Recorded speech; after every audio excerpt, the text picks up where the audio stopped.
அதுதான் இன்றைக்கு நம்முடைய வார்த்தை. உன் குடும்பம் செழிக்கும் என்று கர்த்தர் இன்றைக்கு கொடுத்த நல்ல ஒரு வார்த்தை. இன்றைக்கு நம்முடைய எல்லா கவலைகள் பாரம் வேதனை என்னவென்றால் நம் குடும்பத்தை குறித்துதான். இந்த 3 நாள் நம்முடைய விசேஷ கூட்டமும் குடும்பத்திற்காக தான். அதனால் கலங்கி என் குடும்பம் எப்படி இருக்குமோ ஏது இருக்குமோ என்று வேதனை பட வேண்டாம். இயேசு நம்ம கூட இருக்கிறார். உன் குடும்பம் செழிக்கும். செழிப்பினானது வளர்ச்சி சொல்லலாம், சொல்லலாம். குடும்பம் நல்ல தண்ணி ஊற்றுனா, தண்ணி உரம் ஊற்றுனா போட்டா அந்த செடி எப்படி இருக்கும்? செழிப்பா நல்லா பார்க்கறது நல்ல பலமா இருக்கும். ஸ்தோத்திரம். அப்படி உன் குடும்பம் மாறும் என்று இயேசு சொல்லுகிறார். இன்னைக்கு ஆண்டவருடைய வார்த்தை. குடும்பங்களை குறித்து பாரம் கவலையோடு வந்திருக்கிற பிரியமான தேவ பிள்ளையே, உன் குடும்பம் செழிக்கும் என்று கர்த்தர் பேசுகிறார். ஸ்தோத்திரம். குடும்ப பாரத்தை நீங்க சுமக்காதீங்க. குடும்ப பாரத்தை கர்த்தர் மேல் வையுங்க. பாரம் சுமந்து நாம் தேவனுக்கு பிள்ளைக்காக வாழவே முடியாது. பாரத்தை இயேசு மேல வைத்தால்தான் நாம் விசுவாச வாழ்க்கையிலே ஆண்டவருக்கு முன்னோக்கி போக முடியும். ஸ்தோத்திரம். கர்த்தர் உங்கள் குடும்பங்களை செழிக்கப்படுவார்கள்.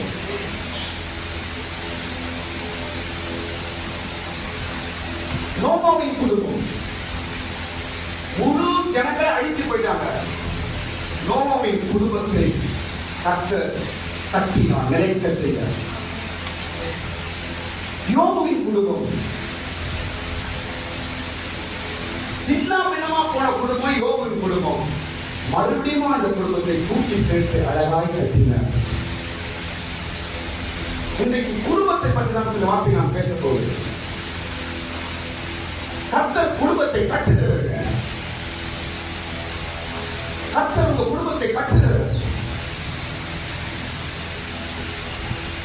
யோபின் குடும்பம் எல்லாம் முடிஞ்சிச்சு நினைச்சாங்க.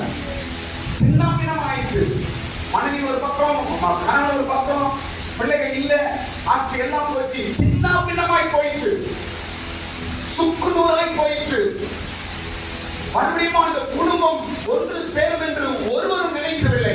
ஆனால் தேவனுடைய காரியம் வாய்த்தது.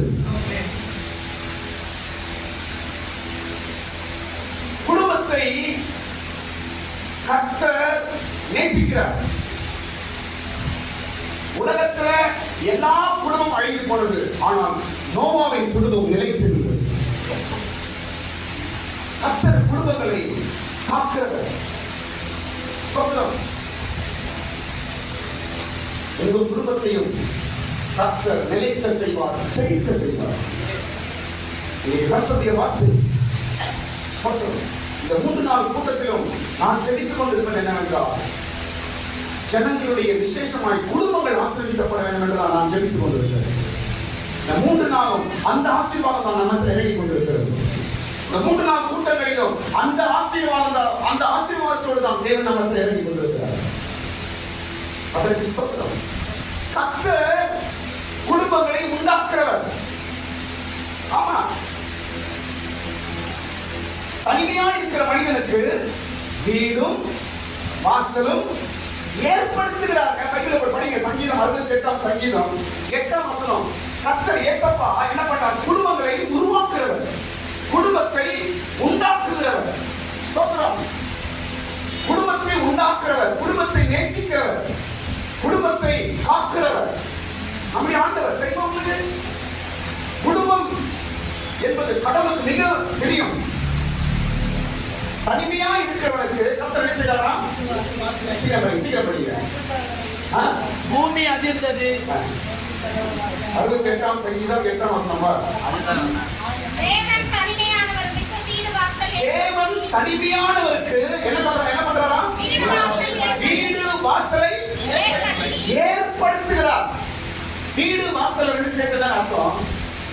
குடும்பம். உனக்கு வீடு வாசல் இல்லையா? நீ என்ன பரதேசியா? நீ அனாதையா என்று நாம் பேசுறோமே.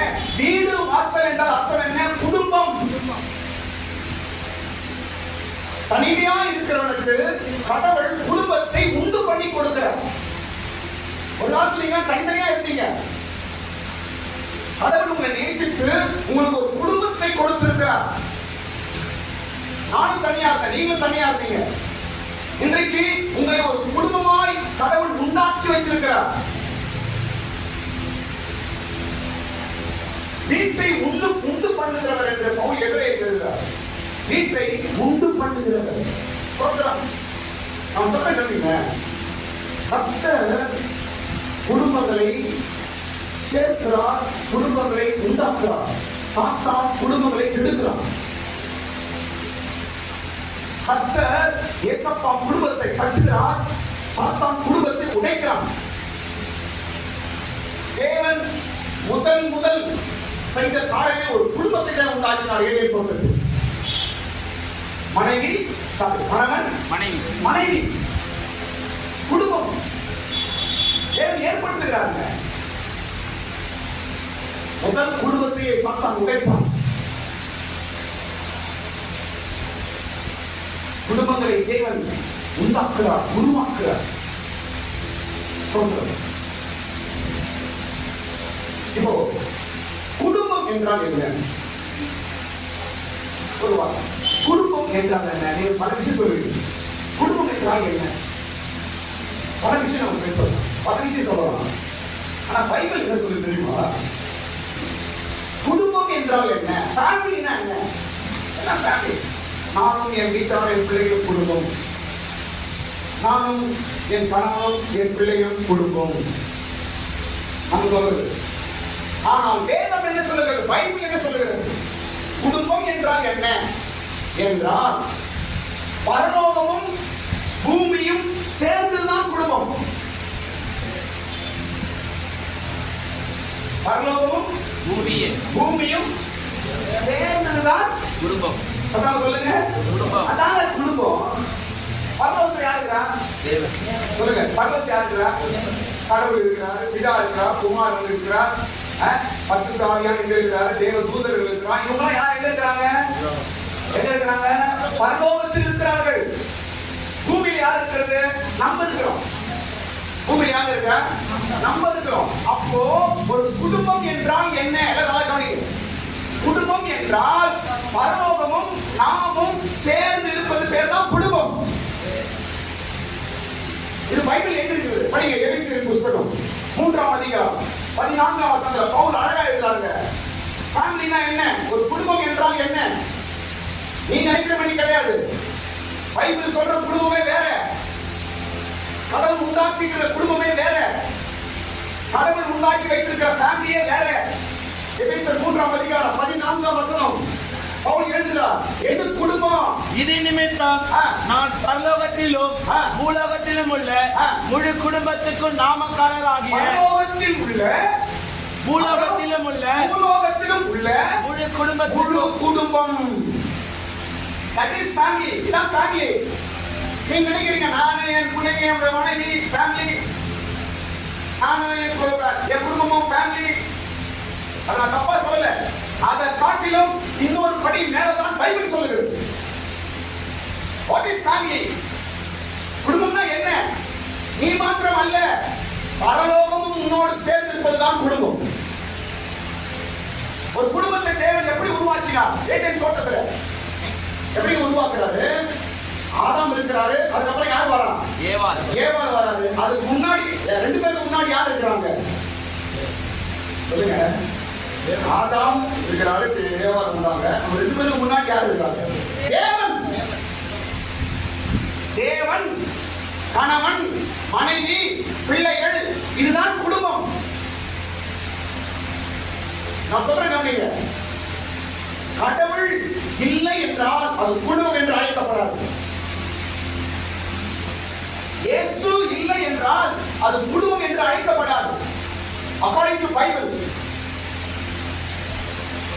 நிறைய பேர் கடவுள் தெரியாமல் நாங்க குடும்பம் சொல்றாங்க, அவங்க தெரியாது விடுங்க. ஆனா பைபிள் தெரிஞ்ச நீயும் நானும் எது குடும்பம்? பரலோகமும் பூலோகமும் சேர்ந்த முழு குடும்பம். நீயும் நானும் தான் முழு குடும்பம் என்று அழைக்கப்படுகிறோம். ஸ்தோத்திரம். நீயும் மனைவி அல்ல, நீங்களும் உங்க பிள்ளைகள் மாத்திரம் அல்ல, உங்கள் நடுவில் பரலோகம் ஒன்று இருக்கிறது. உங்க குடும்பத்தின் நடுவுல கடவுள் இருக்கிறார். உங்க குடும்பத்தின் நடுவில பிதா இருக்கிறார். உங்க குடும்பத்தின் நடுவுல இயேசு இருக்கிறார். உங்க குடும்பத்தின் நடுவுல பரிசுத்த ஆவியானவர் இருக்கிறார். உங்க குடும்பத்தோடு கூட தேவ தூதர்கள் இருக்கிறார்கள். இவையெல்லாம் சேர்ந்துதான் உனக்கு ஒரு குடும்பமாய் கர்த்தர் கொடுத்திருக்கிறார். கையை தட்டுங்க. ஹல்லேலூயா. இதுதான் குடும்பம். நீ நினைப்பது அல்ல. கஷ்டப்பட்டு சம்பாதிக்கணும், புள்ளிய காப்பாற்றணும், எல்லாம் ட்ராக் மாறி போயிடுச்சுங்க. அந்த மைண்ட் செட்டப் அல்ல. ஒரு குடும்பம் என்றால் தேவன் அந்த தலையா இருக்க வேண்டும், கணவன் இருக்க வேண்டும், மனைவி இருக்க வேண்டும், பிள்ளைகள் இருக்க வேண்டும், தேவனோடு உறவாட வேண்டும், தேவ பிரசன்னம் இருக்க வேண்டும். இதுதான் குடும்பம் என்று அழைக்கப்படுகிறது. இன்றைக்கு கடவுள் இல்ல, இயேசு கிடையாது, வீட்டுல பரலோகம் கிடையாது, ஆனால் குடும்பம் என்று சொல்கிறார்கள். எப்படி? அது குடும்பம் அல்லங்க. தேவனை கண்ணீர் என் குடும்பம், நோ. சண்டை சச்சரவு பிரச்சனை குடும்பம், நோ. அப்படி ஒரு குடும்பம் பைபிள்ல கிடையாது. குடும்பம் என்றால் பரலோகமாக இருக்கும், அதான் குடும்பம். குடும்பம் என்றால் பிதா இருக்க வேண்டும், அதான் குடும்பம். குடும்பம் என்றால் இயேசு இருக்க வேண்டும், அதுதான் குடும்பம். குடும்பம் என்றால் தேவ தூதர்கள் உன்னை சுற்றி இருக்க வேண்டும், that is called family. ஆமென். இதெல்லாம் இல்ல நான் குடும்பம் குடும்பம், நோ. அது குடும்பம் சொல்லாத, பைபிள்ல அக்செப்ட் பண்ணாது. என் குடும்பத்துல சந்தோஷமா இல்ல, ஃபர்ஸ்ட் அது குடும்பம் சொல்லாது. என் குடும்பத்துல நிம்மதியே இல்ல, ஃபர்ஸ்ட் குடும்பம் சொல்லாது.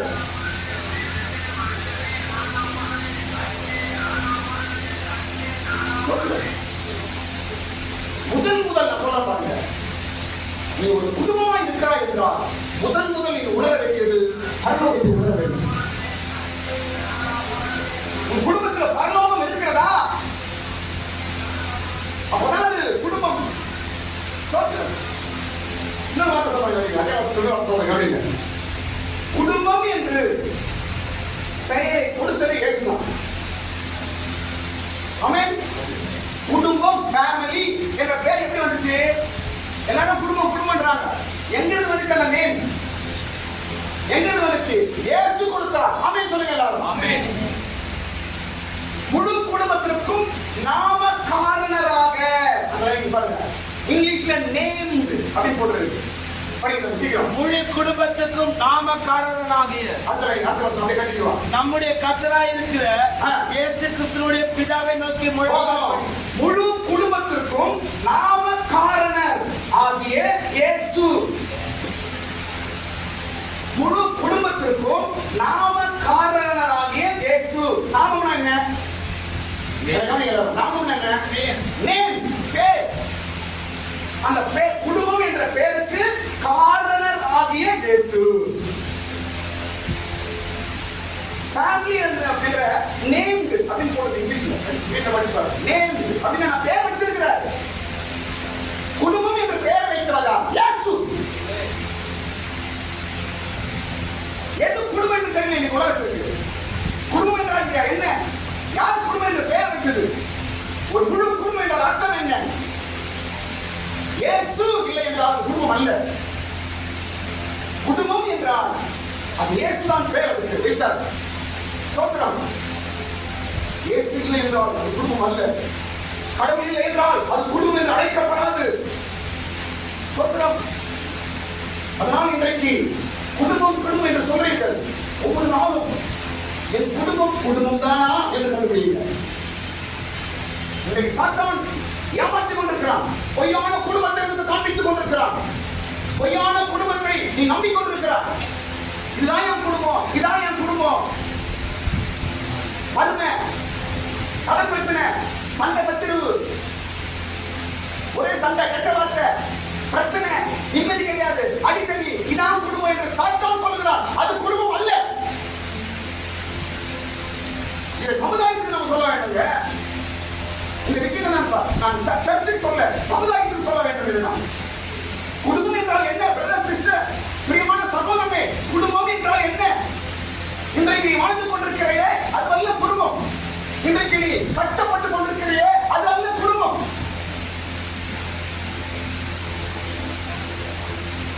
வறுமை, இல்லாமை, நோய், பிரச்சனைகள், தரித்திரம் இதெல்லாம் குடும்பத்தில் வர இருக்கக்கூடாது. ஆமென். ஏனென்றால் அங்க என்ன இருக்கிறது? பரலோகம் இருக்கிறது. ஏதேன் தோட்டத்தில் கடவுள் உருவாக்கின குடும்பம். அவர்களுக்கு எல்லாமே கர்த்தர் அங்கே உண்டாக்கி வைத்தார். அதான் குடும்பம். கர்த்தர் எனக்கு கொடுத்த குடும்பம், நானும் கர்த்தரும் சேர்ந்து இருக்கிற குடும்பம் என்று ஒவ்வொரு நாளும் நீங்க நினைத்த சொல்லி பாருங்க.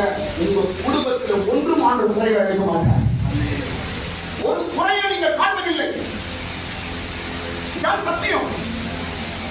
இன்றைக்கு வறுமை, இன்றைக்கு பிரச்சனை, இன்றைக்கு தரித்திரம், இன்னைக்கு இல்லாமை, இன்னைக்கு கஷ்டம், பிரச்சனை, பல போராட்டம், இதெல்லாம் வைத்துக் கொண்டு நாம் குடும்பமா இருக்கிறோம். எங்கேயோ நீ டிராக் மாறி போய் கொண்டிருக்கிறார். எங்கேயோ நீ வடித்தலை போய் கொண்டிருக்கிறார். எங்கேயோ நீ குடும்பத்தை விட்டு வெளியே போகிறாய் என்றால் அர்த்தம். குடும்பம் என்று பெயரை வைத்தவரை இயேசுதான். குடும்பத்திற்கு அநேக வீட்டில் வசனம் மாட்டுவோம். இந்த வீட்டின் தலைவர் இயேசு வசனம் போடுங்க. அந்த வசனம் எங்கிருந்தா வந்து குடும்பத்தின் தலைவர் யார்? எது குடும்பம்? எந்த வீட்டில் இயேசு இருக்கிறார் தான் குடும்பம்.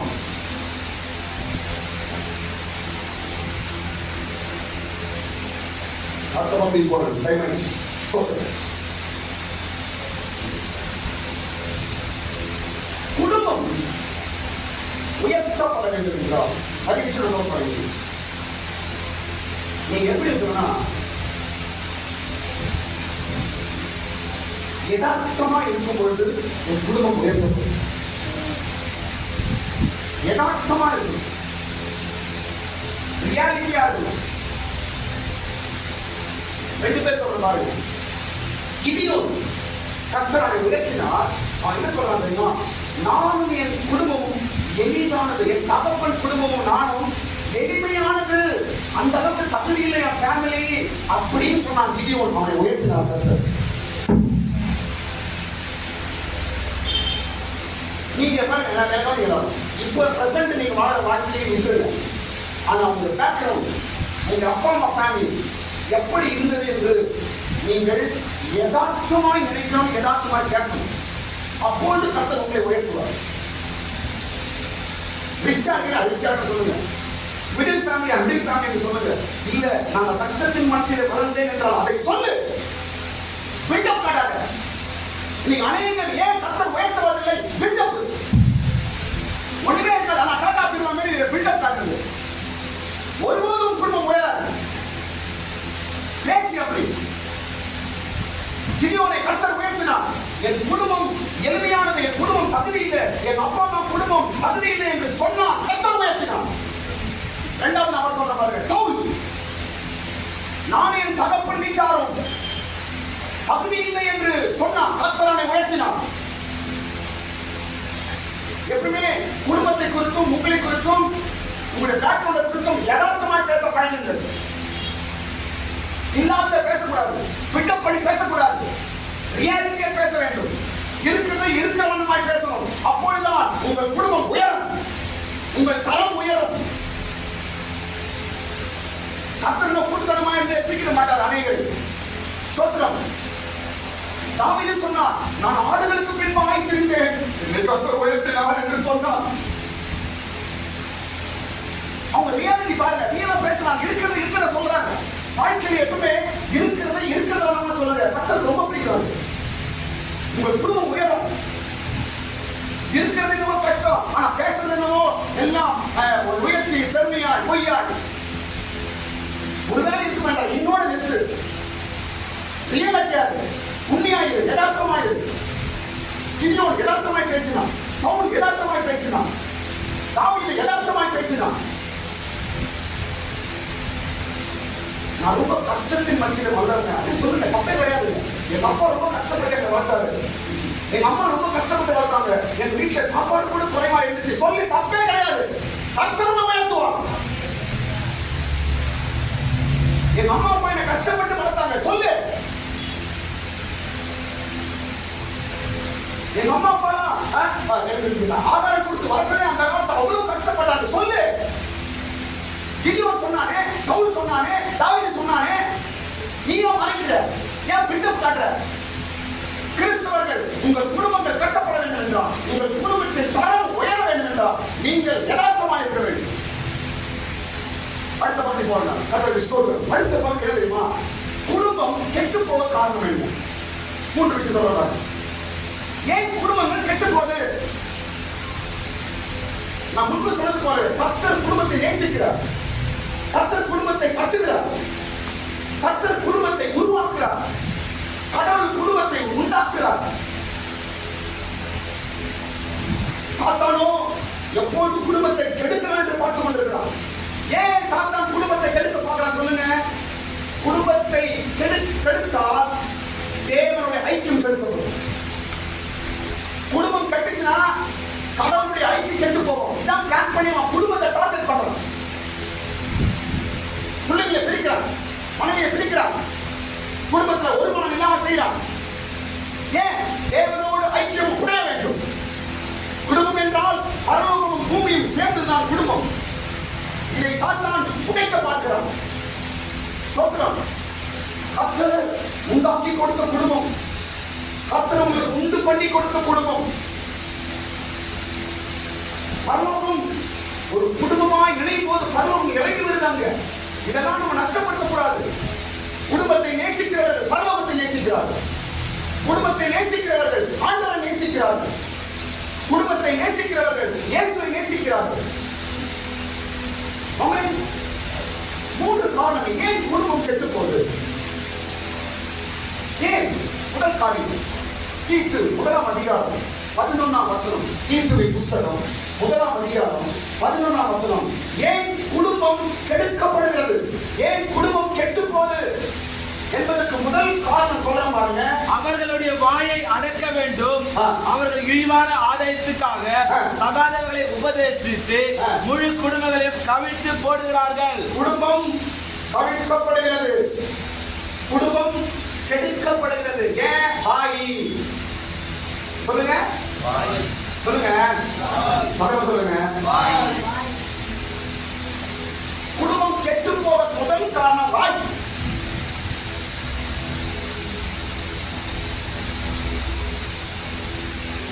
இன்னைக்கு வாயினாலதான் அநேக குடும்பங்கள் பிரிஞ்சு கிடக்கிறது.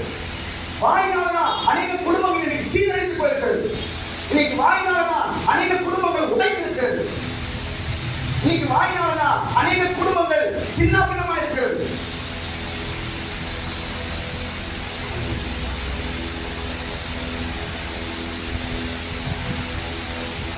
யோபின் மனைவி, யோபு வீட்டுல கூட ஒரு வாய் இருந்துச்சு.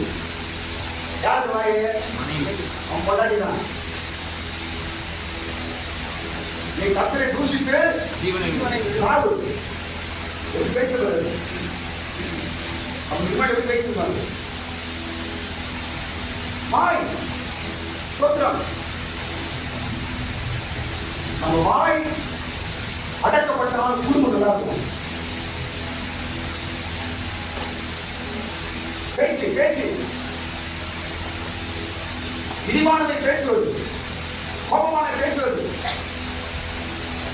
ஒருத்தர் பேசினா அவங்க அமைதியா இருப்பதில்லை. இவங்க பேச அவங்க பேசுறது, அவங்க பேச இவங்க பேசுறது, உங்களை பார்த்து பிள்ளைங்க பேசுறது. ஏங்க குடும்பம் கெட்டு போகுது? இன்னைக்கு குடும்பம் ஏங்க இன்னைக்கு சீரழிந்து போகுது? பேச்சுதாங்க. நம்முடைய வாயை நாம் ஞானமா வைத்துக் கொண்டால் குடும்பம் பாதுகாக்கப்படும். நாக்கு என்னவாது? நெருப்பு. பைபிள் என்ன பண்ணுது? நாக்கு பேர் என்னவா? நெருப்பு. கொஞ்சம் விட்டு அவன் குடும்பத்தை கொளுத்திடும், கொஞ்சம் விட்டு அவன் குட்டியை கொளுத்திடும், கொஞ்சம் விட்ட உன் குடும்பத்தை சாம்பலாக்கிடும், கொஞ்சம் விட்ட உன் வீட்டையே சாம்பலாக்கிடாது. எரிச்சு போடுறோம். நீங்க அநேக வார்த்தையினால்தான் கணவன் மனைவி தூரம் ஆயிட்டா மனசு சேர மாட்டேங்குது. நிறைய டிவோர்ஸ் எதுக்கு? நாய். நீங்க சமுதாயத்துல அது காமனா போயிடுச்சு. ஆனா பைபிள் ஒத்துக்கிறது இல்ல. பைபிளை பாருங்க, பைபிளை கையில் எடுத்த நமக்கு வேற உலகம். இந்த உலகத்தை பார்க்கக்கூடாது. உங்களுக்கு வேற உலகம், உங்களுக்கு வேற கட்டளை, வேற வழி. இந்த உலகத்தில் தான் இருப்ப, ஆனா நீ வாழ்வது வேற உலகத்தில் வாழ்வார். சமுதாயம் இன்னைக்கு வாய் பேச்சு, வாய் ஜாலம், கோபம் அதெல்லாம் இருக்கும். ஆனா பைபிள் எடுத்து நீ அதை செய்யக்கூடாது. உன் மாயம் உன் குடும்பத்தை கெடுத்துரும். இரண்டாவது காரணம், ஏன் குடும்பம் கெடுக்கப்படுகிறது? குடும்பம் கெட்டு போக காரணம் என்ன? இரண்டாவது காரணம் பாருங்க. இரண்டாவது காரணம், மௌனம் குடும்பத்தை கெடுக்கும். நான் பார்த்து பேசக்கூடாது இல்லைங்க, மறுபடியும் மௌனம் வருகிறேன். என்ன பார்த்து இந்த மௌனம் வேற. மௌனம் குடும்பத்தை கெடுக்கும். இது எங்க படிக்கிறோம்? எஸ்தர் புஸ்தகத்தில் படிக்கிறோம். மொர்தெக்காய் எஸ்தரை பார்த்து சொல்றாரு, இந்த காலத்தில் நீ மௌனமா இருந்தால் உன் தகப்பன் வீடும் நீயும் அழிக்கப்படுவீர்கள். எஸ்தரின் புஸ்தகம் 4ஆம் அதிகாரம் 14ஆம் வசனம். ஏன் இங்கு குடும்பம் அழியும் என்று மொர்தெக்காய் ஏன் சொல்றாரு? எஸ்தரை பார்த்து சொல்றாரு. சீக்கிரம் படிக்க. எஸ்தரின் புஸ்தகம் 4ஆம் அதிகாரம் 14ஆம் வசனம் படிக்கும். நீ இந்த காலத்திலே மௌனமாய் இருந்தால் யூதருக்கு சகாயமும் ரட்சிப்பும் வேறொரு இடத்திலிருந்து எழும்பும். அப்பொழுது உன் தகப்பனும் குடும்பத்தாரும் அழிவீர்கள். உன் குடும்பமும் அழியும். உன் குடும்பம் என்னவாகுமா? அழியும், கெட்டு போகும். அதனால் மௌனமா இருக்காத அப்படின்னு சொல்ல வர. இந்த விஷயம் என்ன? என்ன மௌனம் இது? இங்க எஸ்தர் என்ன செய்யணும் நாங்க மொத்தத்தை எதிர்பார்க்கிறார்கள். அந்த கவி எதுக்கு கடவுள் எஸ்தரம் வச்சிருக்கிறார் என்றால், ராஜா கிட்ட போய் பேசும்படிதான் கர்த்தர் எஸ்தர் வச்சிருக்கிறார். யாருக்காக பேசணும்? யூத ஜனங்களுக்காக ராஜா கிட்ட போய் யார் பேசணும்? எஸ்தர் பேசணும். அதுக்கு தான் அந்த ஸ்தானத்துல கடவுள் உட்கார வச்சிருக்கிறார். ஆனா இந்த அம்மா மௌனமா இருக்குது. தப்பு. பேச வேண்டிய காலம் மௌனமா இராதே. ஜனங்களுக்காக நீ பேச வேண்டும். அதுக்கு தான் உனக்கு இந்த ஸ்தானம். இந்த காலத்தில் மௌனமா இருக்கக்கூடாது. எஸ்தர் நினைச்சு, அப்பா நம்ம கம்ஃபர்டா இருக்கிறோம். நல்ல பங்களா, நல்ல சாப்பாடு, நல்ல துணி, நல்ல வசதி, ஒன்றும் பிரச்சனை இல்லப்பா, அப்படியே செட்டில் ஆயிடுவோம். இன்னைக்கு கிறிஸ்தவர்கள் உங்க ஸ்டாண்டர்ட் அதல்ல. நல்லா ஒரு பிரச்சனை இல்லை, நான் அப்படியே செட்டில் ஆயிடுறேன். குடும்பம் கேட்கிறோம். கம்ஃபர்ட் ஜோன்ல அப்படியே இருக்க பார்க்காதீங்க. எல்லாம் கடவுள் கொடுத்துறாரு. வீடு கொடுத்துருக்கிறார், சாப்பாடு கொடுத்துருக்கிறார், வேலை கொடுத்துருக்கிறார், துணிமணி கொடுத்துருக்கிறார், எல்லாம் கொடுத்துருக்கிறார். நான் அமைதியா செட்டில் ஆகிடுறேன். அப்படியே சவுண்டா சைலண்டா செட்டில் ஆகிடுறேன். இதை நாம் எஸ்தர் செய்யக்கூடாது என்றாங்க. மொர்தெக்காய் வான் பண்ற. எதுக்காக நீங்க நம்மளை கொண்டு வந்திருக்க? நம்மள எஸ்தருங்க. நம்மளை கொண்டு வந்த கடவுள் இந்த ஸ்தானத்தில் வச்சிருக்கிறார். ரட்சிப்பின் ஸ்தானம், சபையின் ஸ்தானம் உங்களை வச்சிருக்கிறார். எதற்காக? ராஜாவிடத்தில் விண்ணப்பம் செய்ய வேண்டும். ஜபம். மௌனமா இருக்கிறாங்க. உன் குடும்பம் கேட்கிறோம். 3 காரியங்கள் செய்ய வேண்டும். முதலாவது, இயேசுவுக்கு நீ சாட்சியாய் வாழ வேண்டும். நீ நல்லா இருக்கிற, கடவுளுக்கு எல்லாம் கொடுத்தாரு, மௌனமா இருந்தது, அப்படியே அமைதியா இருந்தது, யாருக்கு எந்த பிரச்சனை இல்லாம நான் சைலண்டா செட்டில் ஆயிடுறேன் அப்படின்னா உன் குடும்பத்தை நீங்க கெடுத்துக்கிறேன் அர்த்தம். எஸ்தர் அப்படின்னா செட்டில் ஆகலாம் சாதிச்சு, நல்லா பங்களா கட்டிச்சு, நல்லா ராஜ்யம் கட்டிச்சு, நல்லா கட்டிச்சு, அப்படி சைலண்டா செட்டில் ஆகலாம். பைபிள் ஒத்துக்காது. இயேசுக்காக சாட்சியா இருக்கணும். சாட்சி சொல்லு. புறஜாதி ஜனங்களை இயேசு பற்றி சொல்லு. சபைக்கு வர சொல்லி அழை. அமைதியா இருக்காத. இந்த 3 நாள் மீட்டிங் 8 பேர் ஆத்மா கூட்டு வந்தீங்க. அப்படியே கம்ஃபர்டா செட்டில் ஆகலான்னு பாக்குறீங்களா? ஆத்மாவை 8 பேர் கூட்டு வந்தீங்க 3 நாள் மீட்டிங்க்கு. இந்த காலத்தில் நீ மௌனமா இருப்பாய் என்றால் இது மௌனமா இருக்கிற காலம் அல்ல. நீங்க தான் இயேசுவுக்கு சாட்சி. உங்களை கொண்டுதான் ஆண்டவர் ஆத்துமாக்களை கொண்டு வருவார். நீயே மௌனமா இருந்தா வேற ஆளை வச்சு ஆண்டவர் பண்ணிடுவாரு, ஆனா உன் குடும்பம் மேல வராது. இதெல்லாம் நாம் செய்ய தவறு. கர்த்தர் எல்லாம் கொடுத்திருக்கிறாரு, என்ன குறை உங்களுக்கு? ஆனா ஆண்டவருக்காக என்ன செய்றீங்க? ஜனங்களை அழிஞ்சு போகுது. ராஜா கிட்ட போய் பேசணும், இஷ்டது நீ ஆண்டவர்கிட்ட பேசணும்.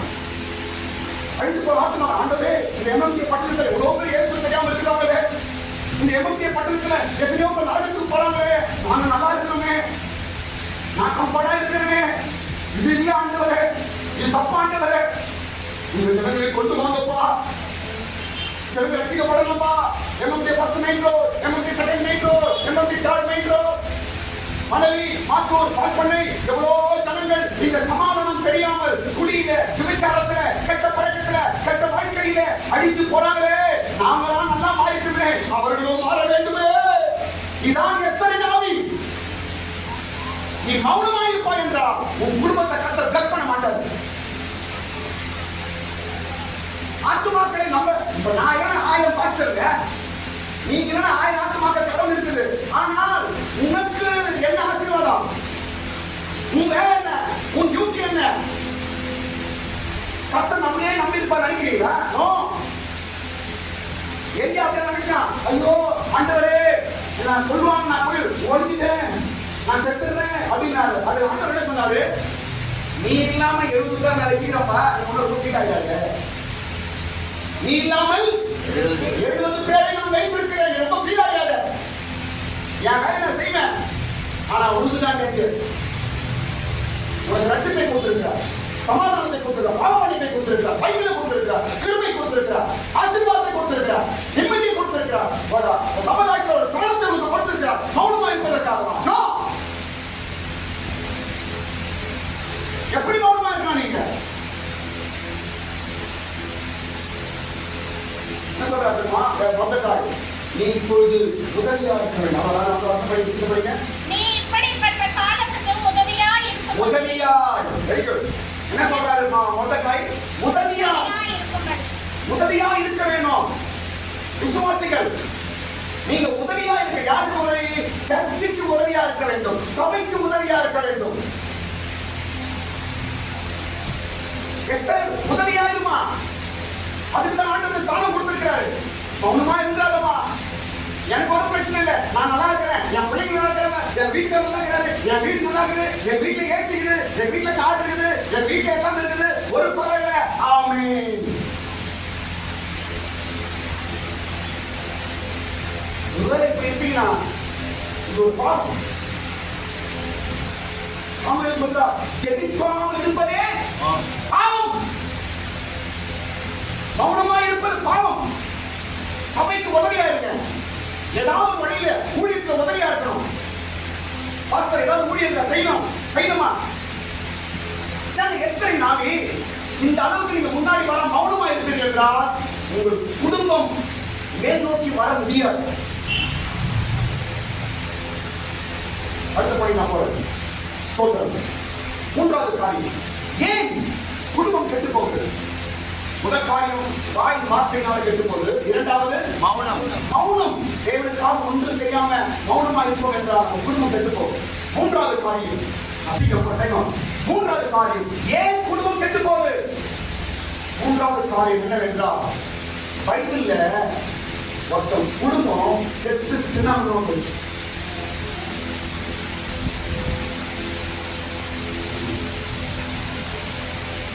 அந்த ஆள் பேர் ஏலி. சொல்லுங்க. ஏலியோட குடும்பம் கெட்டுப்பட்டீங்க. பிள்ளைங்க செத்தாங்க, அப்பவும் செத்தான், குடும்பம் போச்சு. இந்த குடும்பம் சின்னமா போச்சு, குடும்பமே இல்லாம போச்சு.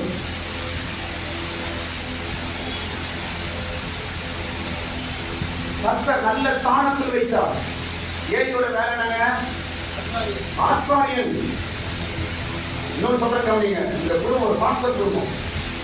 பாஸ்டர் குடும்பம் நாங்க ரொம்ப பயப்படுறோம். ஏலியோட குடும்பம் பாஸ்டர் குடும்பம் கெட்டு சின்னமா போச்சு. மடித்து போறாங்க. அப்பா ரோட்ல சாவறாரு, அனாதைய ரோட்ல நடு ரோட்ல சாவறாரு அப்பா. ஏய், குடும்பமே இல்லாம போச்சு. ஒரு காலத்துல தேவ சமூகத்தில் இருந்த குடும்பம், ஒரு காலத்தில் ஆசாரியா இருந்த குடும்பம், கடவுள் குடும்பத்தை வச்சாரு, நம்பி வச்சாரு. இன்னைக்கு குடும்பமே இல்லாம போச்சு. ஆனா கடவுள் அந்த குடும்பத்து மேல ரொம்ப கோபமா இருந்தார். அந்த குடும்பமே இல்லாம போச்சுங்க. ஏன்? படிங்க 1 சாமுவேல் 3ஆம் அதிகாரம் 14ஆம் வசனம் படிங்க. 1 சாமுவேல் 3ஆம் அதிகாரம் 14ஆம் வசனம் படிங்க. அது நிமித்தம் ஏலின் குடும்பத்தார் செய்த அக்கிரமம் ஒருபோது பலியினாவது காணிக்கையிலாவது நிவர்த்தி ஆவதில்லை என்று ஏலின் குடும்பத்தை குறித்து ஆணையிட்டிருக்கிறேன் என்றார். குடும்பத்தை பற்றி கர்த்தர் கோபப்படுறாரு. அந்த குடும்பம் அவ்வளவுதான். யுத்தத்துல பிள்ளைங்க அவத்தோட செத்து போறான், ஏன் செத்து போற, அப்பாவும் செத்து போற. இந்த குடும்பம் இப்படி கெட்டு போக காரணம் என்ன? இந்த குடும்பம் இந்த அளவுக்கு சின்ன பின்னமாய் ஆடி போக, அழித்து போக காரணம் என்ன? ஒரே காரணம், அந்த குடும்பம் கெட்டு போக காரணம் ஒன்னே ஒண்ணுதான். அப்பா பிள்ளைகளை அடக்கல. 13 அவன் குமாரர் தங்கள் மேல் சாபத்தை வரப்பண்ணுகிறதை அவன் அறிந்திருந்தும் அவர்களை அடக்காமல் போன பாவத்தின் நிமித்தம். என்ன பாவமா? பிள்ளைகளை அடக்காமல் போனதனால் குடும்பம் கெட்டு போச்சு.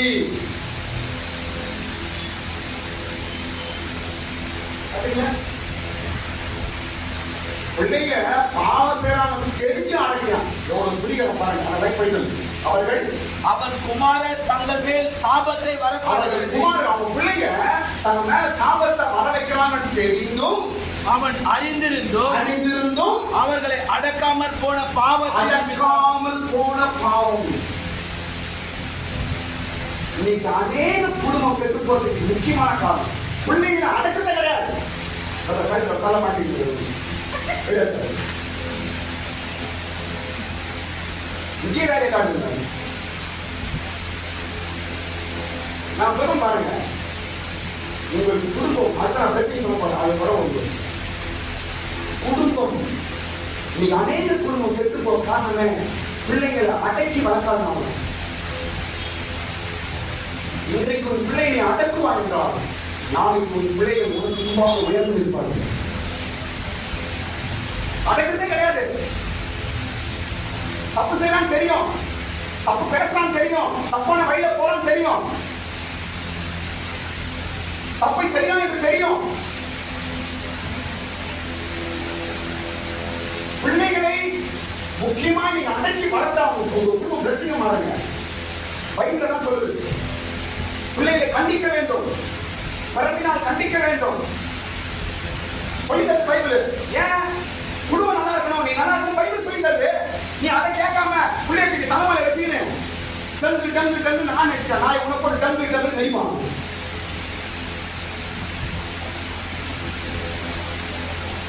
ஏழை குடும்பம் இன்னொரு சொல்ல கடைக்கு பாருங்க. ஏழை குடும்பம் கடவுளை அறியாத குடும்பம் கிடையாது, ஒரு பாஸ்டர். அந்த குடும்பத்தில் இந்த கெதி இன்னைக்கு நம்ம நிலைமை என்ன? ஒரு பாஸ்டர் குடும்பத்தில் அந்த கெதிங்க பைபிள் தெரிஞ்சவர், தேவனை தெரிஞ்சவர், எல்லாம் தெரியும் ஏழைக்கு. ஆனாலும் பிள்ளை அடக்கவில்லை. இன்னைக்கு குடும்பம் இல்லாம போச்சு. இன்னைக்கு குடும்பம் இல்ல, பிள்ளைங்க இல்ல, சந்ததி இல்ல, குடும்பம் அழிஞ்சு போச்சு, ஒண்ணுமே இல்லாம போச்சு. அந்த இடத்துல கர்த்தர் வேற ஆளை கொண்டு வச்சிட்டாரு. அவர் பேர் யாரு? சாமுவேல். வேற ஆளை கொண்டு வச்சிட்டாரு.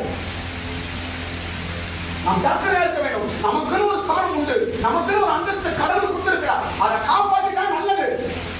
அதை எழுந்து போனா அந்த இடத்துல வேற ஆளை கொண்டு வச்சிட்டாரு கடவுள்.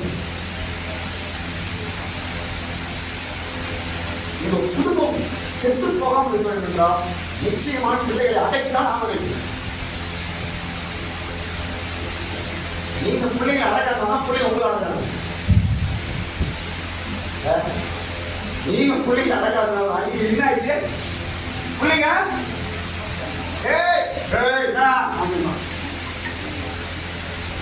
அம்மா டேய் என்ன அப்படின்னு அம்மா அமைச்சாரு. சில அடக்கு சொல்ல பாருங்க. பிள்ளைங்களுக்கு நான் சொல்றேன், உங்களை அடக்கிறாங்களா அப்படின்னு நினைக்காதீங்க. நீங்கள் அப்பா அம்மாவுக்கு அடங்குவீர்கள் என்றால் கர்த்தர் உங்களை உயர்த்துவார். பிள்ளைங்க கோபப்படக்கூடாது. பிள்ளைங்க அம்மா எதிர்த்து பேசக்கூடாது. அப்பா எதிர்த்து பேசக்கூடாது. உங்க வாழ்க்கை நஷ்டமாயிடும். கடைசி வரைக்கும் அப்பா அம்மா கூட இருக்க மாட்டாங்க. ஒரு நாள் அவங்க போயிடுவாங்க. உன் நிலவரம் என்ன, உன் வாழ்க்கை என்ன? அப்பா அம்மாவை நல்லா பார்த்துக்கிறானா அவங்க நல்ல ஆசீர்வாதமா இருப்பாங்க. அப்பா அம்மா பேச்சே கேட்காம நீ எதிர்த்து பேசுறாங்கன்னா அவங்க தீபம் காலில் அணிந்து போகும். பயமா இருக்கு, தொடர்ந்து பயமா இருக்கு. இருட்டுல அந்த விளக்கு என்ன ஆயிடுமா சொல்லுங்க? விளக்கு எப்ப எரியணும் சொல்லுங்க? விளக்கு எப்ப எரியணும்? இருட்டுல தான் எரியணும். ஆனா இருட்டுல அமைச்சு போதான் தத்தளிப்போம். ஐயோ ஒன்றும் தெரியலையே, ஐயோ ஒன்றும் தெரியலையே, ஐயோ இருட்டாது ஒண்ணுமே தெரியல. உன் வாழ்க்கை இருட்டா போச்சு, விளக்கு அணைஞ்சிச்சு. ஏன்? அப்பா அம்மா பேச்ச கேட்கல, அப்பா அம்மா கீழ்படியில.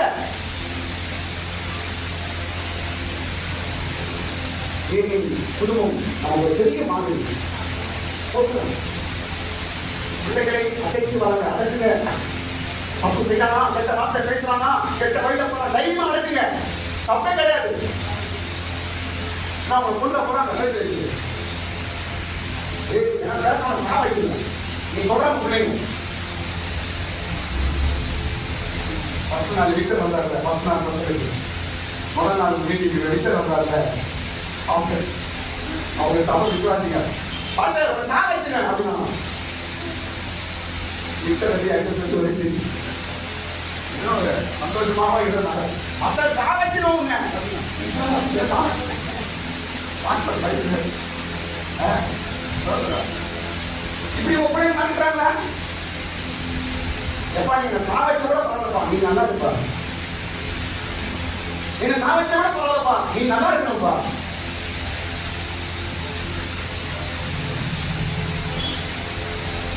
மூன்று காரணங்கள் குடும்பம் கெட்டு போவது. முதல் காரணம் வாயின் வார்த்தைகள். இரண்டாவது நாம் இருக்க வேண்டிய நேரத்தில் ஏதாவது செய்யணும், மௌனமா இருக்கக்கூடாது. மூன்றாவது வாயில வரமாட்டேன்னா அட முடியா நான் தான் அடங்கி போயிடும். அப்ப குடும்பம் வேலை இருக்கான், உன் குடும்பம் அப்படியே வேலை இருக்கான்.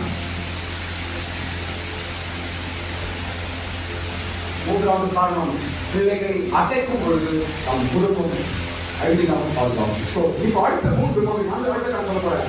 ஒரு குடும்பம் பாதுகாக்கப்பட வேண்டும் என்றால் மூன்று விஷயம். ஒரு 10 பாயிண்ட் நான் முடிச்சு குடும்பம் ஆசீர்வாதம் கடைசி சொல்றேன். ஒரு குடும்பம் காப்பாற்றணும், ஒரு குடும்பம் பாதுகாக்கப்பட வேண்டும் என்றால் மூன்று காரியங்கள். ஒரு குடும்பம் பாதுகாக்கப்பட வேண்டும் என்றால் மூன்று காரியங்கள். என்ன மூன்று காரியம்? குடும்பத்தை காப்பாற்றுறதுக்கு நமக்கு கடவுள் சொல்றோம். ஏனென்றால் கடவுள் கொடுத்த குடும்பம். குடும்பம் சும்மா வந்தது இல்லை. எத்தனையோ பேருக்கு குடும்பம் இருந்து கூட இன்னைக்கு நம்ம குடும்பம் இல்லாம ரோட சொல்றாங்க. எத்தனையோ பேர் குடும்பம் இருந்தும் கூட அந்த குடும்பம் அவங்களுக்கு நிம்மதி இல்லாம இருக்குது. எத்தனையோ பேருக்கு குடும்பம் வேண்டும் என்று எதிர்பார்க்க, ஆனா குடும்பம் கிடைக்கல.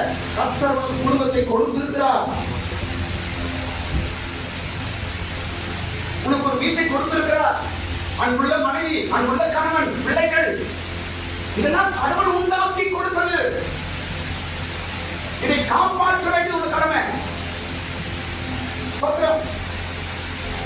ஏழை தோட்டத்தில் ஆமாமை கொண்டு வந்து வைத்தார். அவனுக்கு மனைவி கொடுத்தார், எல்லாம் உண்டாக்கினார். ஆனால் அவன் என்ன செய்ய வேண்டும்? அந்த தோட்டத்தை காத்து பண்படுத்த வேண்டும். அந்த தோட்டத்தை காப்பாற்றணும். அதான் அவனுடைய வேலை. நீங்க குடும்பங்கள் பாதுகாக்கப்பட வேண்டும். முதல் காரணம், நோவா தன் குடும்பத்தை ரட்சிக்கும்படிக்கு பேழை உண்டாக்கினான்.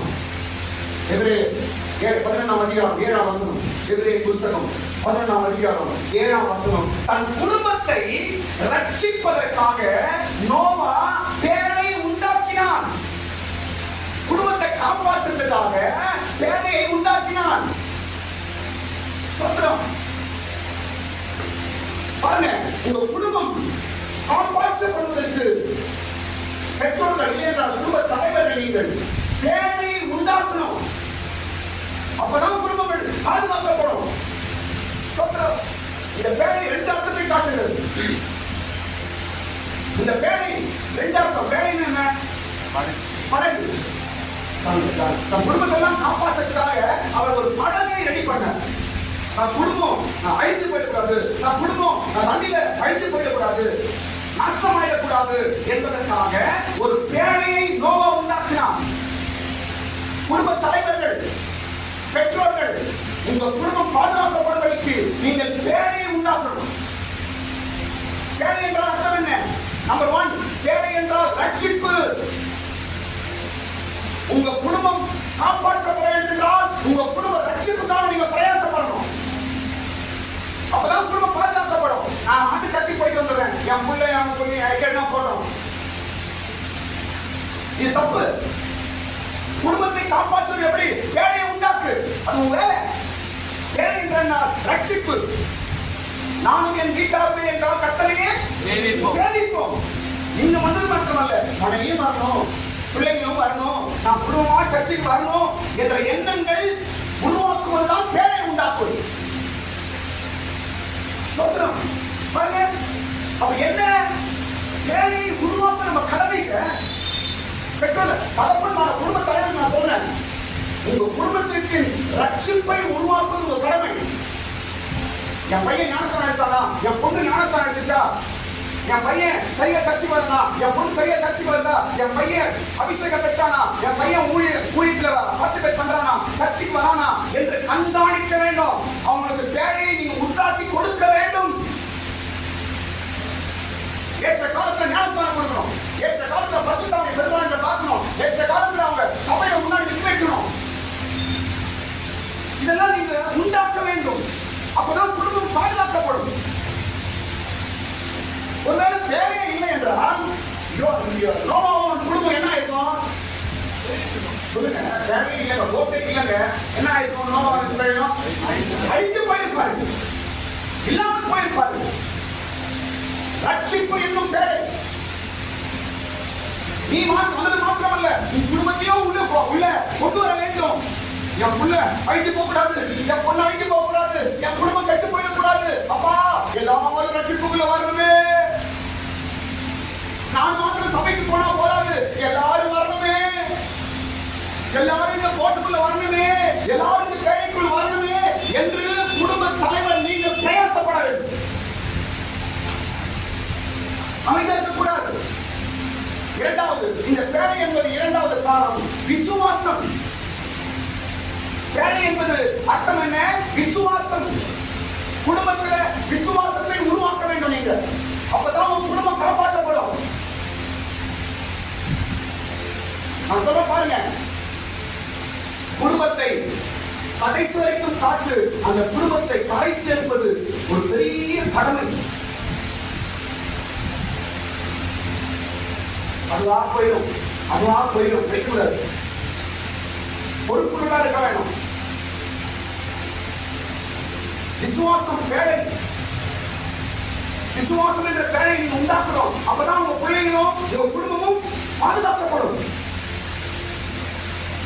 குடும்பத்தை கெடுக்கும்படிக்கு பல வல்லமையை சுட்டி விடுகிறது. இன்னும் இந்த காலத்துல குடும்பம் நல்லாக யாருக்க முடியாது.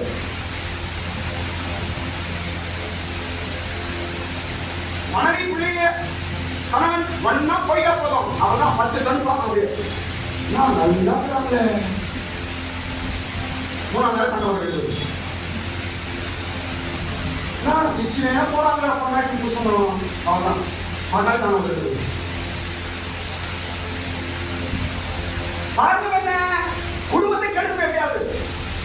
குடும்பம் என்றால் பரலோகமும் பூமியும் சேர்ந்தது. கடவுள் சேர்ந்திருக்கிறார், ஆசீர்வாதம் இருக்கிறது, நன்மை உண்டாகிறது. இது சாதாரண பிடிக்காது. எப்படியாவது கெடுக்கணும். இப்ப சிரிச்சு பேசுறானா கெடுக்கணும். பிள்ளைங்க அப்பா அம்மா நல்லா இருக்கிறானா கெடுக்கணும். நீ காப்பாற்று. இந்த கெடுதல் இருந்து நீ தப்பிக்க வேண்டும் என்றால் வேலையை உண்டாக்க, ரட்சிப்பை உண்டாக்கு, விசுவாசத்தை உண்டாக்கு. பாருங்க என்ன பாருங்க. பெற்றோர்கள் உங்கள் குடும்பத்தை காப்பாற்றுவதற்கு நீங்கள் குடும்பத்தில் அதிகமாக விசுவாச வார்த்தையை பேச வேண்டும். உங்க குடும்பம் காப்பாற்றப்படும். அத்தை விட்டுட்டு அவிசுவாசமான வார்த்தை, தேவையில்லாத வார்த்தை, காமெடி வார்த்தை, மற்றவங்களை குறை சொல்ற வார்த்தை, மற்றவங்களுக்கு கெடுதல் சொல்ற வார்த்தை, இதெல்லாம் நீங்க பேசுறீங்கன்னா உன் புள்ள அதை பாதுகாத்துருப்பான். எப்படி உங்க குடும்பம் ஆசீர்வாதம் வரும்? விசுவாச வார்த்தை அதிகமாக பேசுங்க வீட்டுல. அம்மா ஏசப்பா நம்ம கூட இருக்கிறார், ஒரு பைக்கு தருவார். ஏசப்பா கூட இருக்கிறார், ஜோம் பண்ணு, உங்களுக்கு ட்ரெஸ் தருவார். ஏசப்பா கூட இருக்கிறாரு, உங்களுக்கு ஞானம் தருவார். ஏசப்பா கூட இருக்கிறாரு, அப்பாவுக்கு நல்ல சுகம் தருவாரு. ஏசப்பா கூட இருக்கிறாரு, அம்மாவுக்கு சுகம் தருவாரு. ஏசப்பா கூட இருக்கிறாரு, நமக்கு நல்ல வண்டி தருவாரு, வீடு தருவார். இதை சொல்லணும். விசுவாச வார்த்தையை பேசு. அதெல்லாம் பேழையை உண்டாக்குவது. அப்பா நான் வாங்கி தருறேன், அப்பா நான் வர வந்துடுறேன். என்ன கேட்கல, அம்மா கேட்க, அம்மா வைக்கீங்க. இப்ப வளர்த்து பிள்ளைங்க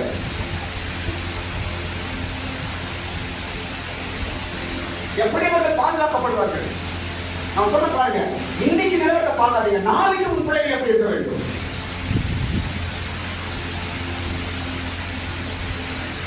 எது இருந்தாலும் ஜெபம் பண்ணணும், ஜெபம் பண்ணணும். இதை சொல்லிக் கொடுங்க பிள்ளைங்க. ஜெபம் பண்ணணும். எதா இருந்தாலும் ஏசப்பா கிட்ட கேட்கணும். ஒரு ட்ரெஸ் வேணுமா, ஏசப்பா கிட்ட கேட்கணும். உனக்கு வண்டி வேணுமா, ஏசப்பா கிட்ட கேட்கணுமா. பென்சில் வேணுமா, ஏசப்பா கிட்ட கேட்கணுமா. யூனிஃபார்ம் வேணுமா, ஏசப்பா கிட்ட கேட்கணுமா. புக்ஸ் வேணுமா, ஏசப்பா கிட்ட கேட்கணுமா. தருவணுமா. இதாங்க அந்த காலத்துல நமக்கு சொல்லிக் கொடுத்த வழக்கங்கள். ஆனா அப்படியே வந்தோம். இன்னைக்கு எப்படி போகுது? ஏன் குடும்பங்கள் பாதுகாக்கப்பட முடியாமல் போகுது? இன்னைக்கு கிறிஸ்துவ சந்ததிகள் பாதுகாக்கப்பட முடியல. கிறிஸ்துவ சந்ததிகள் வழிமாறி போகுது. ஏன்னா பெற்றோர்களுடைய பழக்க வழக்கங்கள் எல்லாம் மாறிச்சு. லைஃப் ஸ்டைல் மாறுது. லைஃப் ஸ்டைல் மாறுறதுனால கிறிஸ்துவ சமுதாயம் கெட்டு போகுது.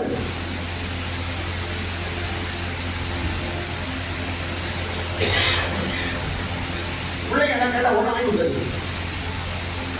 சின்ன வயசுல நான் எங்க அப்பா கிட்ட சைக்கிள் கேட்டு கேட்டு தூய் மாட்டேன்.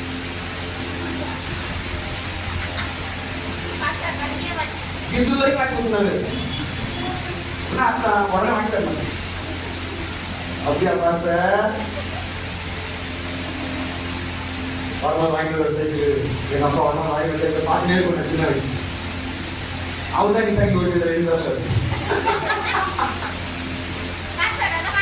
அப்ப ஏன் சொல்ல வரனா, ஏன் சொல்ல வரனா, பிள்ளைங்களுக்கு உடனே வாங்கி கொடுத்தா அந்த விசுவாசம் வராதுங்க. வாங்கி கொடுங்க சொல்ல வராது. விசுவாசத்தை கற்றுக் கொடுக்க, அதான் அஸ்திபாரம், அதான் ஃபவுண்டேஷன். கத்த தருவார், நான் ஜெபம் பண்ணிட்டேன், கத்த தருவார். அந்த பிள்ளை மனதில உருவாக்கு. கத்தர் ஜெபத்தை கேட்பார், உருவாக்கு. கத்தருக்கு தருவார் என்ற அவங்களுக்குள்ள விசுவாசத்தை உருவாக்கு. அதான் பேழை. நீங்க அநேகக்குள்ள பேழை இல்லை. அப்ப என்ன ஆகும்? நேரம் வரும்போது அமிழ்ந்து போயிடும் குடும்பம். தண்ணீர் வரும்போது குடும்பம் அமிழ்ந்து போயிடும். ஆனால் விசுவாசத்தை கற்றுக் கொடுப்பீர்கள் என்றால், பேழையை உண்டாக்குவீர்கள் என்றால், எத்தனை ஜல பிரயாணம் வந்தாலும் கூட உன் குடும்பம் பிள்ளைகள் அமிழ்ந்து போக மாட்டார்கள். அந்த விசுவாசம் அவங்களை தூக்கி பிடிக்கும். ஆமென். நீ கற்றுக் கொடுத்த விசுவாசம் உங்க பிள்ளைகளை மேல தூக்கி பிடிக்கும். ஒரு நாள் இன்னைக்கு பிள்ளைங்களுக்கு என்ன சொல்லி தர? ரட்சிப்பை சொல்லிக் கொடு, விசுவாசத்தை சொல்லிக் கொடு. அடுத்த காரியம், குடும்பம் பாதுகாக்கப்பட இரண்டாவது காரியம் என்னவென்றால், நம்ம குடும்பம் காப்பாற்றப்படணும் என்பதற்கு இரண்டாவது காரியம் என்னவென்றால் முழங்கால் படிகிறது. எங்க படிக்கிறோம்? எபேசியர் 3ஆம் அதிகாரம் 14-15. 10 நிமிஷம் எக்ஸ்ட்ரா எடுத்துக்கிறேன். படிக்க எபேசியர் 3ஆம் அதிகாரம் 14-15 படிக்கும் பொழுது ஒரு குடும்பத்திற்காக என்ன செய்ய வேண்டும்? இது நிமித்தம் நான் பரலோகத்திற்கும் பூலோகத்திலும் உள்ள முழு குடும்பத்தார் நாமக்காரனாகிய நம்முடைய கர்த்தராகிய இருக்கிற இயேசு கிறிஸ்துவினுடைய பிதாவை நோக்கி முழங்கால் படியிட்டு. எதற்காக அவர் முழங்கால் படிக்கிறாரா? முழு குடும்பத்திற்காக நான் இயேசுவின் இடத்துல முழங்கால் படியிட்டு. பாத்தீங்களா? சூப்பர் வார்த்தை. அவங்க எழுதுகிறார். உன் குடும்பம் பாதுகாக்கப்பட வேண்டும் என்றால் செய்ய வேண்டிய இரண்டாவது காரியம் என்ன? முட்டி போட்டுதான் ஆகணும். முழங்கால் படித்து. இன்னைக்கு நீங்க கஷ்டத்தை பார்க்காம, பெற்றோர் அம்மா அப்பா சொல்றேன், கஷ்டம் பார்க்காம உங்க குடும்பத்துக்காக நீங்க முழங்கால் நிற்பீங்களா, நாளைக்கு உங்க பிள்ளைங்க நல்லா இருப்பதை கண்ணால் பார்ப்பீங்க. கையை தட்டுங்க, கரங்களை தட்டுங்க. நாளைக்கு சந்தோஷமா ஆசீர்வாதமா இருப்பதை நீங்க பார்ப்பீர்கள். இன்னைக்கு நீ முட்டி போடாம சும்மா வாயிலே கதை ஓட்டலாம், வாயிலே பட சுத்தலாம் அப்படின்னு நினைச்சுனா உன் பிள்ளைகள் மேன்மை அடைவதை அவங்களால பார்க்க முடியாது. இன்றைக்கு நாம் எல்லாரும் இயேசுவின் சந்ததியா இருக்க காரணம், அன்றைக்கு இயேசு நமக்காக ஜெபித்தார். இயேசு ஏன் ஜெபம் பண்ணணும்? அவர் கடவுள் தானே. உபாசம் ஜெபம் பண்றாரு, ராத்திரி ஜெபம் பண்றாரு, அதிகாலை ஜெபம் பண்றாரு, மனாந்தனை போய் ஜெபம் பண்றாரு, மனமேல போய் ஜெபம் பண்றாரு. ஏன்? அவருடைய சந்ததியாக நாம் பிளஸ்ஸிங்கா இருக்க வேண்டும் என்பதற்காக. இன்னைக்கு நாம் பிளஸ்ஸிங்கா இருக்கிறோம். அன்றைக்கு இயேசு ஜெபித்தார். இன்னைக்கு நீங்க ஜெபிங்க, உங்க குடும்பம் நாளைக்கு நல்லா இருக்கும். நீங்க அநேக குடும்பங்கள் ஏன் பாதுகாக்கப்பட முடியல? பாருங்க, சோதனை எல்லாருக்கும் வருங்க. பணம் இருக்கிறவங்களுக்கு வரும், பணம் இல்லாதவர்களுக்கு வரும், அப்படிலாம் கிடையாது. பிரச்சனைகள், சோதனைகள், கஷ்டங்கள், அவமானங்கள் எல்லா குடும்பத்துக்கும் வரும். காற்று எல்லாருக்கும் வீசும். பலமாய் இருக்கிறவர்கள் நிற்பார்கள், பலவீனமாக இருக்கிறவர்கள் விழுகிறார்கள். நீ பலமாய் இருக்க வேண்டும் என்று நான் இன்றைக்கு ஆண்டவர் பேசுகிறார். உன் குடும்பம் பலமா நிற்கணும், முழங்கால் நிற்க வேண்டும். No excuse. நான் அதை ஒத்துக்க மாட்டேன். முழங்கால் நின்று உன் குடும்பத்துக்காக ஜெபிக்க தான் வேணும். ரெண்டு 10 நிமிஷம் பண்றேன் பாஸ்டர், நோ. 10 நிமிஷம் பண்றேன் பாஸ்டர், நோ. முழங்கால் நின்றுதான் ஆகணும். அப்படின்னா செத்து போய் எழுதி முழங்கால் நிற்பீர் என்றால் உன் குடும்பம் அசைக்கப்படாது. அந்த வீடு கண்ணிலே கட்டப்பட்டது. அதனால் வெள்ளம் வந்தாலும், புயல் வந்தாலும், காற்று வந்தாலும் அந்த வீட்டை அசைக்க முடியாது. முழங்கால் உங்களை பாதுகாக்கும். முழங்கால் உங்களை சாதிக்க வைக்கும். என் வாழ்க்கையில், என் ஊழியத்தின் வாழ்க்கையில நான் முழங்காலில் தூங்குறது அதிகம், முழங்கால வயிறு படிச்சுட்டு அதிகம். இப்பதான் கொஞ்ச நாள் தான் அவதான் பயன்படுகிறேன். என் வாழ்க்கையிலே என் ஊழியத்தின் ஆரம்பத்தில் பல வருடங்கள் நான் முழங்கால தான் பயிர் படிச்சிருக்கேன். உட்காந்து பயிரில் படிச்சது கிடையாது. நீங்க கற்றுக்கோங்க சொல்லுங்க, என் பெருமைக்காக சொல்ல, என் விசுவாசியை கற்றுக்கொள்ள வேண்டும். ஒரு ஆவி, ஒரு ஸ்பிரிட். அநேக இரவுகள் நான் படுத்து தூங்கல, முழங்கால தூங்கி இருக்கிறேன். என் பரிசுத்தவான்கள் சொல்லிக் கொடுத்தது. இன்னைக்கு தேவ சமூகத்தில் ஒரு ஊழியக்காரனாய் கடவுள் இருக்கிறார். இல்லாத நான் எப்பவும் பேச மாட்டேன். என் லைஃப்ல இருக்கிறதா நான் பேச முடியும். அதுதான் ஒர்க் அவுட் ஆகும்.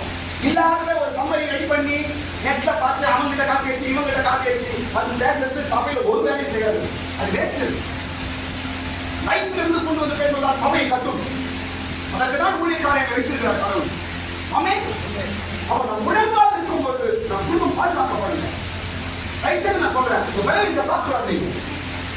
நீங்க என்ன பழகி பாருங்க. ஒரு 10 நிமிஷம் இல்லைங்க, என் குடும்பத்துக்காக நான் முழங்கால் நிற்க மாட்டேன். இன்னும் சொல்ல கவனிங்க.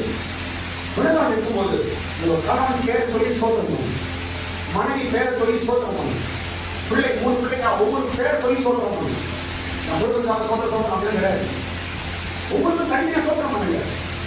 சோதரம் குமார் இருக்கிறார், அவன் மனைவி கவர்மெண்ட் வேணும், குமார் இருக்கிறாங்க சொல்லு, பேரை சொல்லு, பிள்ளை பேரை சொல்லு.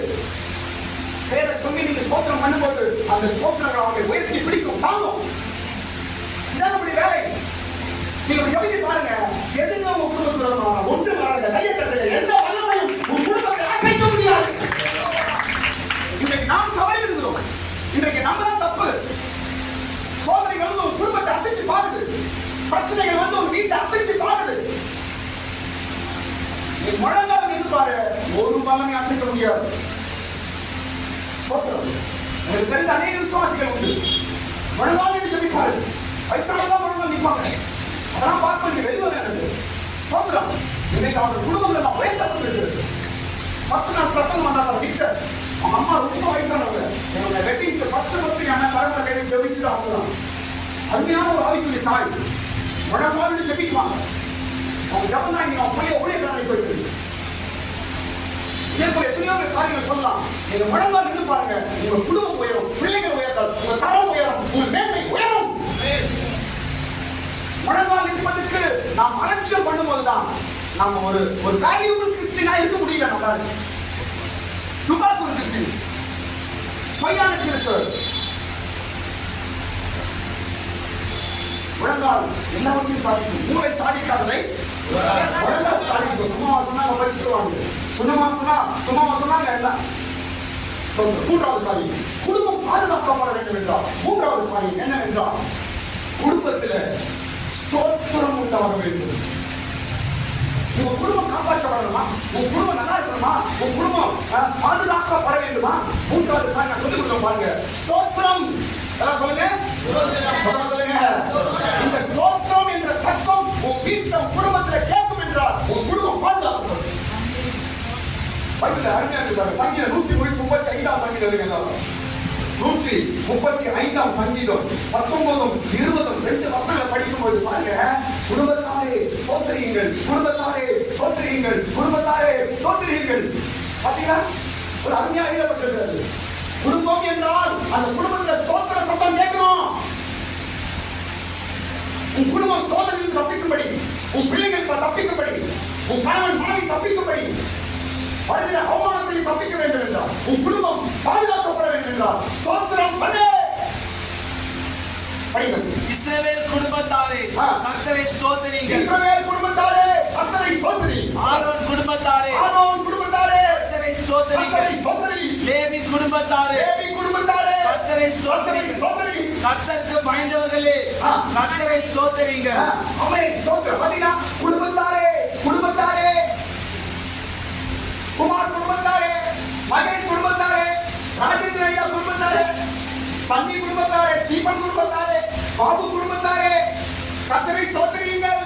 ஜேம்ஸ் குடும்பத்தாரே கர்த்தரை ஸ்தோத்திரியுங்கள். அந்த இடத்துல உங்க பேரை போட்டுருங்க, அவ்வளவுதானா? ஆரோன் குடும்பத்தாரே, இஸ்ரவேல் குடும்பத்தாரே, லேவி குடும்பத்தாரே கர்த்தரை ஸ்தோத்திரியுங்கள். குடும்பம் என்ன செய்யணும்? குடும்பம் பாதுகாக்கப்பட என்ன செய்யணும்? ஸ்தோத்திரம். ஸ்தோத்திரம் ஒன்று குடும்பத்தை பாதுகாக்கும். அதிகாலை படுத்துக் கொள்ளாத ஒரு 10 ஸ்தோத்திரம் உங்க வீட்டை கேட்கணும். அதுதான் ரொம்ப கத்த வேண்டாம். காலையில் எழுந்து ஒரு 10 ஸ்தோத்திரம், படுக்கும்போது ஒரு 10 ஸ்தோத்திரம். சத்தம் உங்க வீட்டை கேட்கும் பொழுது பிரச்சனைகள் வெகு தூரம் ஒழிக்கும். ஸ்தோத்திர சத்தத்தினால்தான் எரிகோ மதிலட்சி வந்துட்டீங்க. இன்னைக்கு அநேக குடும்பங்களில் ஸ்தோத்திர சத்தம் இல்லை. அதனால்தான் பிரச்சனைகள் வரும்போது தாங்க முடியல. பிரச்சனைகள் வரும்போது சோத்து போறோம், பிரச்சனைகள் வரும்போது கடவுளை விட்டுறோம், பிரச்சனைகள் வரும்போது ஜெபம் போயிடுது, பைபிள் போயிடுது, எல்லாம் போயிடுது, சாதாரண மாறிடும். ஏன்? குடும்பத்தில் ஸ்தோத்திரம் கிடையாது. குடும்பத்தில் குடும்ப ஸ்தோத்திரம் மிக மிக முக்கியம். இது நான் சொல்லிக்கிறேன், இது நான் சொல்லலாம். படுக்க போகும்பொழுது ஒரு ராத்திரியும் படுக்க போகும்பொழுது கணவன் மனைவி கையை பிடிச்சி ஸ்தோத்திரம் பண்ணி தான் வருவோம். நான் சொல்லல, பெரிய பாஸ்டர் இதுன்னு சொல்லி கொடுத்து இதெல்லாம் தரப்பு சொல்லி கொடுக்குறீங்க. அவங்க என்ன சொல்லி கொடுக்கணும், அவங்களும் சொல்லிடுறேன், நீங்க மட்டும் சொல்லி கொடுக்கணும். இப்படிதான் சந்ததிகள் போக வேண்டும். இதெல்லாம் மறைச்சிட்டு அதெல்லாம் சொல்லாதீங்க. கூத்தாடுங்க, டான்ஸ் ஆடுங்க, ஸ்டைல் பண்ணிக்கோ, முடிவு கட்டிக்கோ. நீ சட்ட சொல்லி தந்தால்தான் நான் ரைட்டு போறேன், நீ ஆடு, நான் ஆடுறேன், நீ ஆடு. நான் முக்கால போடுறதில்ல, மேக்கப் பண்ணி வந்துடுறேன். இன்னைக்கு சர்ச்சை என்ன சொல்லி தருங்க சமுதாயத்திற்கு? இன்னைக்கு சமுதாயமே இனிவா பேசுற அளவுக்கு சர்ச்சைக்கு மாறி போச்சு. அவன் பண்ற அட்டோயா அப்படி பாஸ்டர் வர மாட்டான், ரஜினிகாந்த் வர பாஸ்டர் பணி போடுறது தக்க கொடுத்துட்டு முடியலாம் போச்சுன்னா இந்த பாஸ்டர் கட்டிங்கலாம் பார்த்தா பயம் வந்தது. ஒரு பாஸ்டர்னா இல்ல ஹீரோவா? சமுதாயத்திற்கு இன்னைக்கு சர்ச்சை என்ன சொல்லிவிடுது, என்ன லெசன் சொல்லி கொடுக்குது, என்ன மெசேஜ் சொல்லி இன்னைக்கு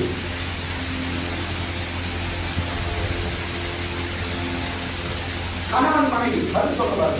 படுக்கும் பொழுது சில வேலைகளால சில திறனால முடியல, ஓகே இல்லை என்றால் அம்மா கை பிடிமா ஒரு 10 ஸ்தோத்திரம் வீட்டில் உட்காந்து ஸ்தோத்திரம் ஸ்தோத்திரம் ஸ்தோத்திரம் நான் காப்பாற்றி ஆண்டவரே சொல்லி பாருங்க. உங்க குடும்பம் எப்படி இருக்கும் பாருங்க. அப்புறம் சொல்லுங்க எனக்கு. இதெல்லாம் நம்முடைய கிறிஸ்தவ சமுதாயம் முற்பிதாக்கள் செய்தது. இன்றைக்கு கிறிஸ்தவர்கள் மேல் நோக்கி உயர்த்தப்பட இவையெல்லாம் காரணமாக இருந்தது. அதுக்கு மூணு மூச்சு திருப்பி பார்த்துருக்கு, மூணு பார்த்து பேசுறது கிடையாது. நீ அவங்க ஒரு வழி, நம்ம ஒரு வழி, உன்னை ஒரு வழி. 1000 மனஸ்தாபம் போவோம் வரலாம். ஆனா படுத்து முன்னாடி என்ன பண்ணோம்? அதை குறித்து சோதனை பண்ணோம். ஆமென். குடும்பம் நல்லா இருக்கும். எந்த சோதனையும் உங்கள் குடும்பம் சின்னம் ஆகாது, வழிந்து போகாது, வழிந்து போகாது. சோதனை கடைசி பண்ண நம்மளுக்கு முடியல. கர்த்தர் எப்படி குடும்பங்களை ஆசீர்வதிக்கிறார்? மூன்று விஷயம் கர்த்தர் சொல்லி முடிச்சிருக்கார். எப்படி ஒரு குடும்பத்தை ஆண்டவர் பிளஸ் பண்றாரு? முக்கியமான விஷயம் தான். ஏன் என்ன டாபிக் நான் பேசுறேன்? நம்முடைய 3 நாள் வீட்டுக்கு குடும்ப ஆசீர்வாதம் சொல்றோம். அதனாலதான் இதை பார்த்து நம்ம இன்னைக்கு பேசுறோம். சோதனை எப்படி ஒரு குடும்பத்தை தேவன் பிளஸ் பண்றாரு? 3 வழிகள் பிளஸ் பண்ற 3 வழிகள். முதலாவது குடும்பத்தை செழிக்க செய்கிறார். இரண்டாவது குடும்பத்தை துளிர்க்க செய்கிறார். மூன்றாவது குடும்பத்தை பெருக்க செய்கிறார். ஆமென். ஆமென். முதலாவது குடும்பத்தை செழிக்க செய்கிறார். இரண்டாவது குடும்பத்தை துளிர்க்க செய்கிறார். மூன்றாவது குடும்பத்தை பெருக செய்கிறார். இதெல்லாம் நடக்கும். ஆமென். ஆமென். உங்களுக்கு தெளிவான மனசோடு போடுறாங்க. நீங்க தெளிவான மனதோடு நாங்கள் போகிறோம். குடும்பம் என்றால் இயேசு பிதாவானவர் பரலோகம் நாமும் சேர்ந்துதான் குடும்பம் என்ற ஒரு நம்பிக்கை தான் நீங்க சொல்லுங்க. சோத்திரம். இப்படி சேர்ந்து இருக்கும் என்றால் எப்படி ஆசீர்வாதம் எல்லாம் போகணும் குடும்பம்?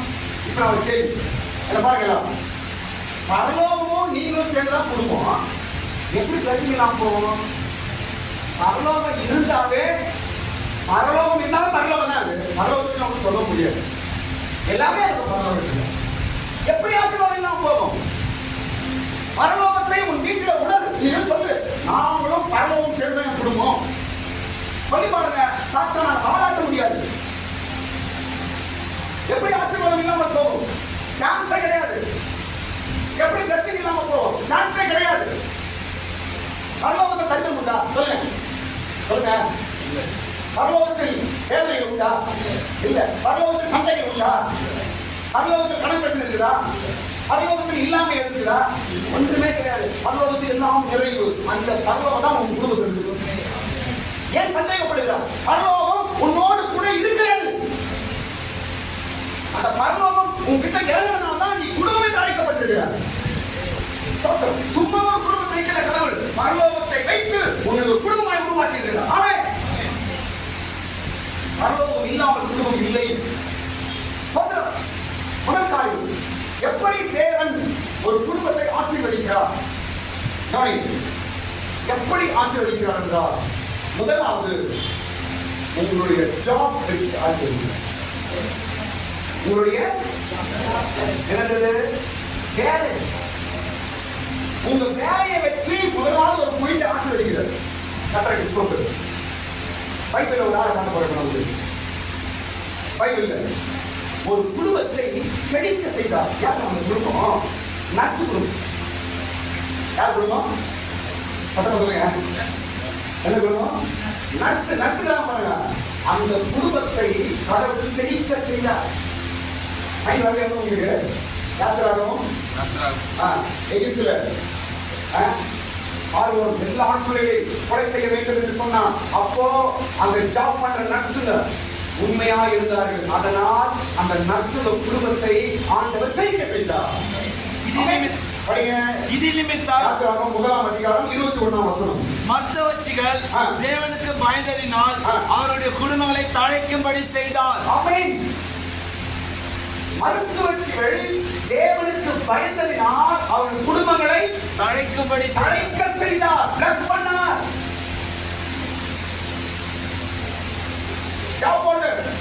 கர்த்தர் முதலாவது ஒரு குடும்பத்தை எப்படி ஆசீர்வதிக்கிறார்? நீங்க செய்யற வேலையை வச்சு ஆசீர்வதிக்கிறார். சொல்றோம். அது என்ன வேலை இருக்கணும்? நீ செய்கிற வேலையை வைத்து ஆசீர்வதிக்கிறார். இந்த நர்சுங்க குடும்பத்தை ஏன் கடவுள் ஆசீர்வதித்தார் என்றால் அவர்கள் கடவுளுக்கு பயந்து அந்த வேலையை செய்தார்கள். ஆமென். பார்வோன் என்ன சொன்னாரு? எல்லா ஆண் பிள்ளைகளையும் செய்யுங்க, கொலை பண்ணுங்கள் என்று பார்வோன் சொன்னாரு. ஆனால் இந்த நர்சுங்க என்ன செய்தாங்க? பார்வோன் பேச்சை கேட்காம கர்த்தருடைய பேச்சை கேட்டார்கள். கர்த்தருக்கு பயந்து இருந்தார்கள். அதனால் அந்த குடும்பங்களை என்ன பண்றாங்க? என்ன பண்றாங்க? பிளஸ் பண்றாங்க. நான் சொல்ல கவனிங்க. உங்களுக்கு கொடுக்கப்பட்ட வேலையில், கடவுளுக்கு கொடுத்திருக்கிற வேலையில நீங்க கடவுளுக்கு பயந்து நீங்க இருப்பீர்கள் என்றால் உங்க குடும்பத்தை பிளஸ் பண்ணுவாங்க. இன்னைக்கு அநேகர் கொடுக்கப்பட்ட வேலையில கடவுளுக்கு பயந்து இருப்பதில்லை. எப்படியாவது சம்பாதிக்கணும், எப்படியாவது பணத்தை பார்க்கணும், எப்படியாவது மேல வரணும், எப்படியாவது படிக்கணும். இன்னைக்கு அப்படி போயிட்டாங்க. ஒருவேளை பணம் வரலாம், ஆண்டவர் ஆசீர்வாதம் வராது. பணம் வரலாம், பட்டுக்கட்டா வரலாம். தேவ ஆசீர்வாதம், தேவனால் ஆசீர்வதிக்கப்பட்டவர்கள் சொல்ல முடியாது. எந்த வேலையா இருந்தாலும் கர்த்தருக்கு பயந்து செய்யணும். கவர்மெண்ட் வேலையா இருக்கட்டும், எந்த வேலையா இருக்கட்டும், கடவுளுக்கு பயந்து அந்த வேலையை நீங்கள் உண்மையா இருப்பீர்கள் என்றால் அதை வைத்து கர்த்தரை ஆசீர்வதிப்பார். உங்க குடும்பம் செழிக்கும். சாத்தான் சொல்லுவான், இப்படி பண்ணு அப்படி பண்ணு. எப்படி மத்து வச்சுட்டு பார்வன் சொன்னானோ அது போல உங்களுக்கு சொல்லுவான் சாத்தான், அப்படி பண்ணு இப்படி பண்ணு. நான் கடவுளை பார்த்தாரு, உங்க குடும்பம் எவ்வளவு கஷ்டத்துல இருந்து, இப்படி பண்ணிக்கோ அப்படி பண்ணிக்கோ, இந்த வழியில சம்பாதி, இந்த வழியில பண்ணு என்று பார்வன் சொல்லிக் கொடுப்பான். யாரும் பாக்கிய செய்ய பார்வன் சொல்லிக் கொடுப்பான். ஆனாலும் இந்த மருத்துவச்சிகள் கர்த்தருக்கு பயந்தார்கள். முதல் ஆசீர்வாதம், கடவுளுக்கு பயந்தவருடைய வேலையின் மூலமாய் கர்த்தர் அந்த குடும்பத்தை ஆசீர்வதிக்கிறார். இரண்டாவது காரியம், எப்படி ஒரு குடும்பத்தை கர்த்தர் ஆசீர்வதிக்கிறார்? எப்படி ஒரு குடும்பத்தை ஆண்டவர் ஆசீர்வதிக்கிறார் என்றால் இரண்டாவது காரியம் பாருங்க, படிங்க. என்னாகும் 17ஆம் அதிகாரம் 8ஆம் வசனம். என்னாகும் 17ஆம் அதிகாரம் 8ஆம் வசனம்.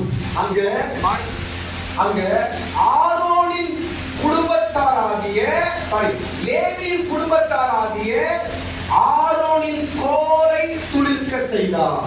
அந்த லைன் படிங்க விஷயம். ஆரோனின் கோல் துளிர்த்திருந்தது. லேவியின் குடும்பம், லேவியின் குடும்பத்தாருக்கு இருந்த ஆரோனின் கோல், லேவியின் குடும்பத்தாராகிய ஆரோனின் கோல் துளிர்த்தது. போதும். யாரோட குடும்பம் துளிர்த்ததா? லேவியின் குடும்பத்தாராகிய. எல்லாம் கவனிங்க. யாரோட குடும்பம் துளிர்த்தது? அப்படி படிப்பா, படிப்பா. லேவியின் குடும்பத்தாருக்கு இருந்த ஆரோனின் கோல் துளிர்த்திருந்தது. போதும். யாரோட குடும்பம்? லேவியின் குடும்பம்.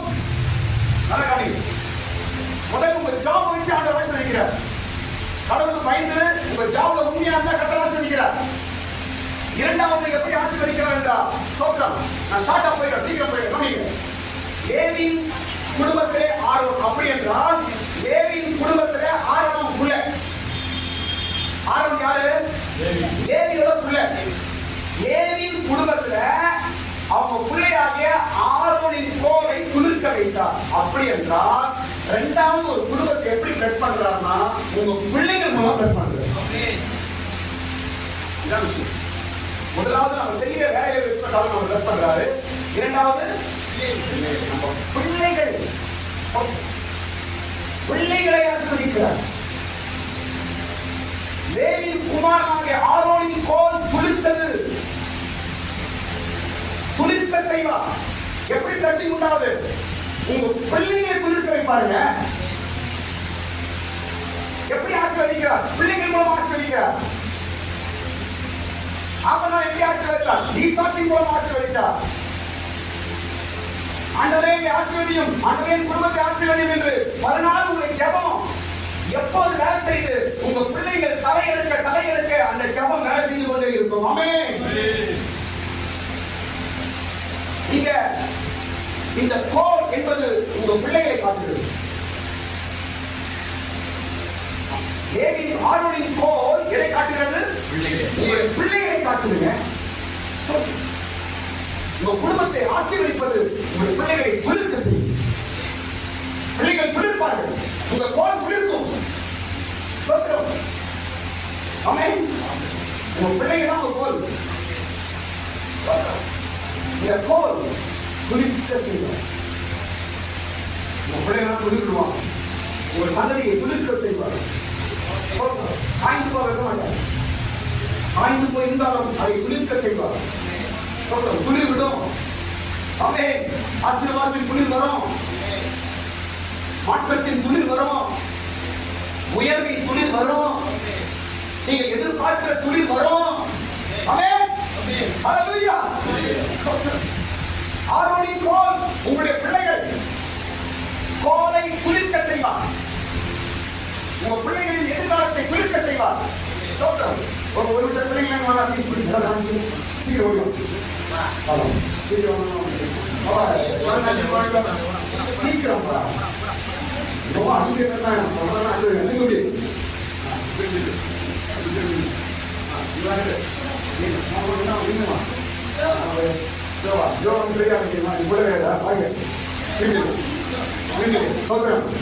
ஆமென்.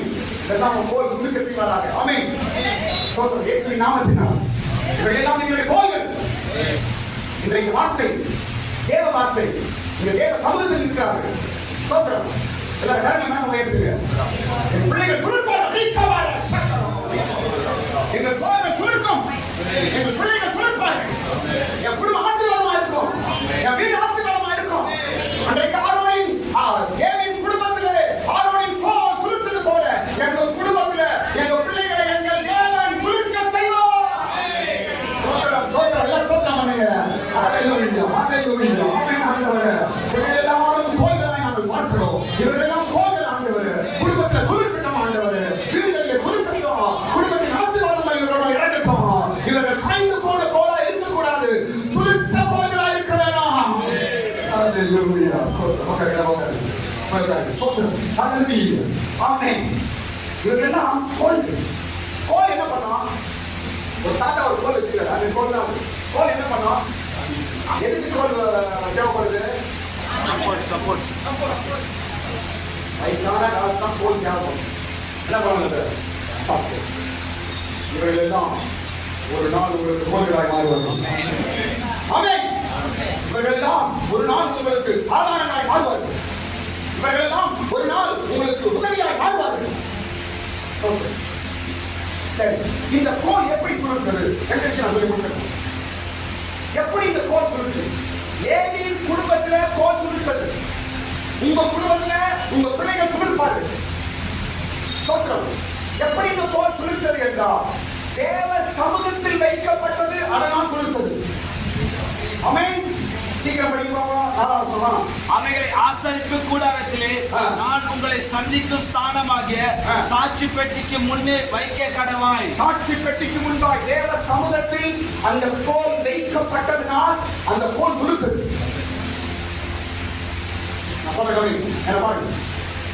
உங்க குடும்பம் ஆசீர்வதிக்கப்பட வேண்டும் என்றால் என் வார்த்தையில தேவ வார்த்தை, உங்க குடும்பங்கள் ஆசீர்வதிக்கப்படணும், என் குடும்பங்கள் தரங்கள் உயரணும் என்றால் உங்க கோல்களை தேவ சமூகத்தில் வையுங்க.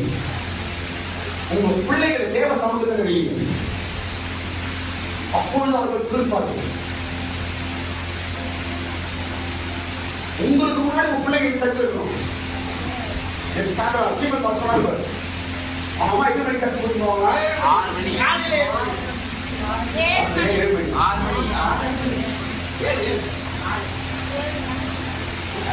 இதே நீங்க தெரியல நம்ம பிள்ளைங்க. இன்னைக்கு ஒரு பாஸ்டர் ஆயிடுது. அம்மா என்ன பண்ணாங்கன்னா டிக்கெட் வாங்கி கையில கொடுத்து 6 மணிக்கு 7 மணிக்கு வச்சிருக்கு. 7 மணிப்பா ராயபுரம் சொல்லிட்டு 7 மணிக்கு வச்சுக்கோங்க. 9 மணிக்கு சர்ச்சு. 8 மணிக்கு வந்துடுவாங்க அவங்க. 6 மணிக்கு வந்து உட்காந்துருவாங்க. ஏப்பா எதுமா இவ்வளோ சீக்கிரம் நான் கூட்டு வரேன். எனக்கு ஒரே சிரிப்பு தான். நான் நினைச்சா கையை தூக்கி அது சீக்கிரம் கொண்டு சாப்பிட்டா எழுதிருக்கு. ஓகேம்மா வீடியோ எடுக்கணும், சிரிப்போம். சபை வந்து சிரிப்பதுக்காக சிரிப்பு இருக்கிறாங்க. அதாவது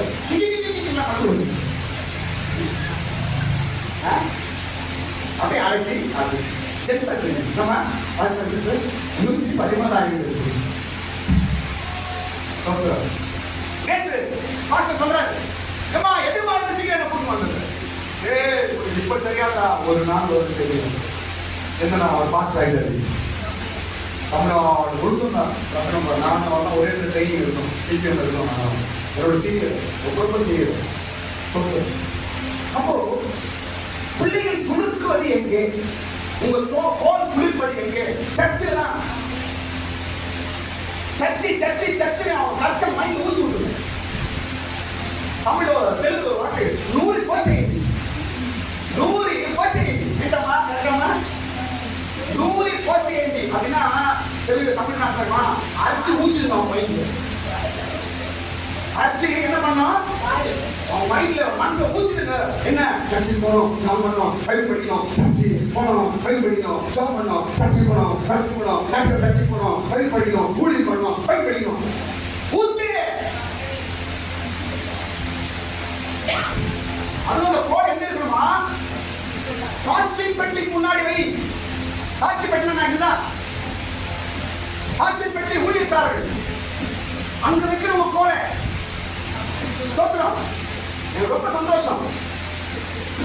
இன்னைக்கு பின்னாடி நின்று கீபோர்டு வாசி அடிக்க மாட்டான். ஸ்தோத்திரம். ஆண்டவர் துடிக்க செய்கிறார்.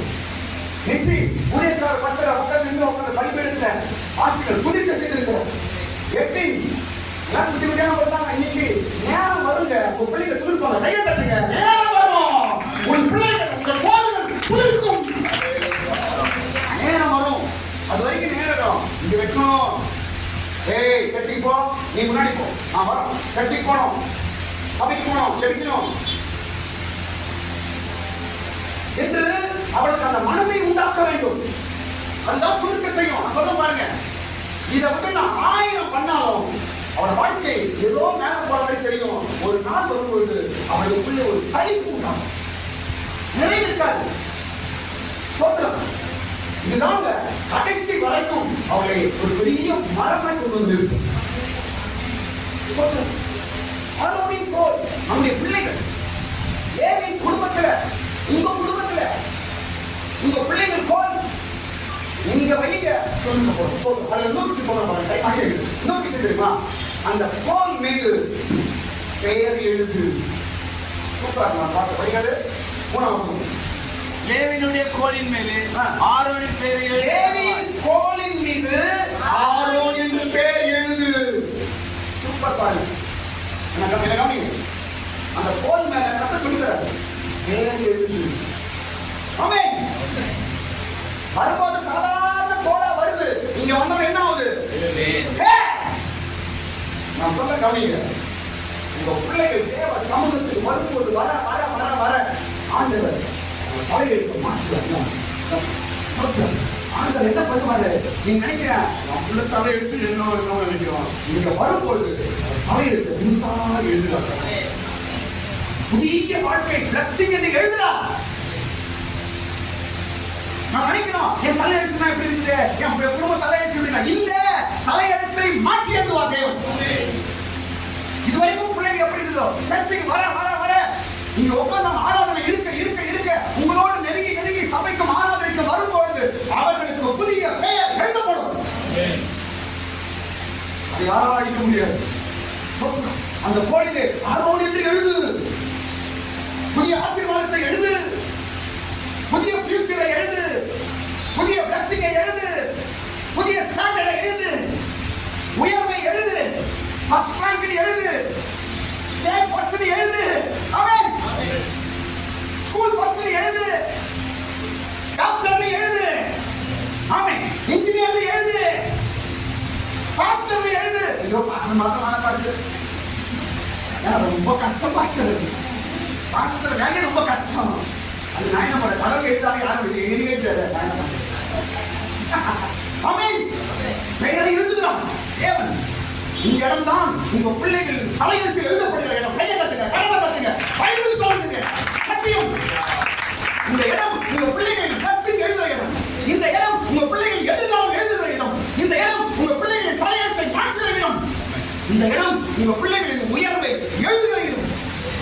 அந்த இடம் தான் இந்த இடம். இதை மிஸ் பண்ணாதீங்க. பிள்ளைங்க சொல்லிக் கொடுங்க. சச்சு மிஸ் பண்ணக்கூடாதுப்பா, வேற மிஸ் பண்ணக்கூடாதுப்பா, சொல்லிக் கொடுங்க. கர்த்தர் உங்க பிள்ளைகளை பார்த்து கொண்டே இருப்பார். தேவ சமூகத்தில் வர தோழலாம் பார்த்து கொண்டே இருப்பார். ஒரு நேரம் வரும், உனக்கு ஆசீர்வாதம் என்று நான் எழுதுகிறேன், உன்னை உயர்த்துகிறேன் என்று ஆண்டவர் எழுதுவார்கள். ஸ்தோத்திரம். கவலைப்படாதீங்க, பயப்படாதீங்க. உங்க பிள்ளைகளுக்கு ஆண்டவர் புதிய பேர் எழுதுவாரு. கை தட்டுங்க, கை தட்டுங்க, கை தட்டுங்க. கடைசி வார்த்தை சொல்லி முடிச்சுறேன். கடைசியா நம்ம குடும்பத்தை கர்த்தர் எப்படி ஆசீர்வதிக்கிறார்?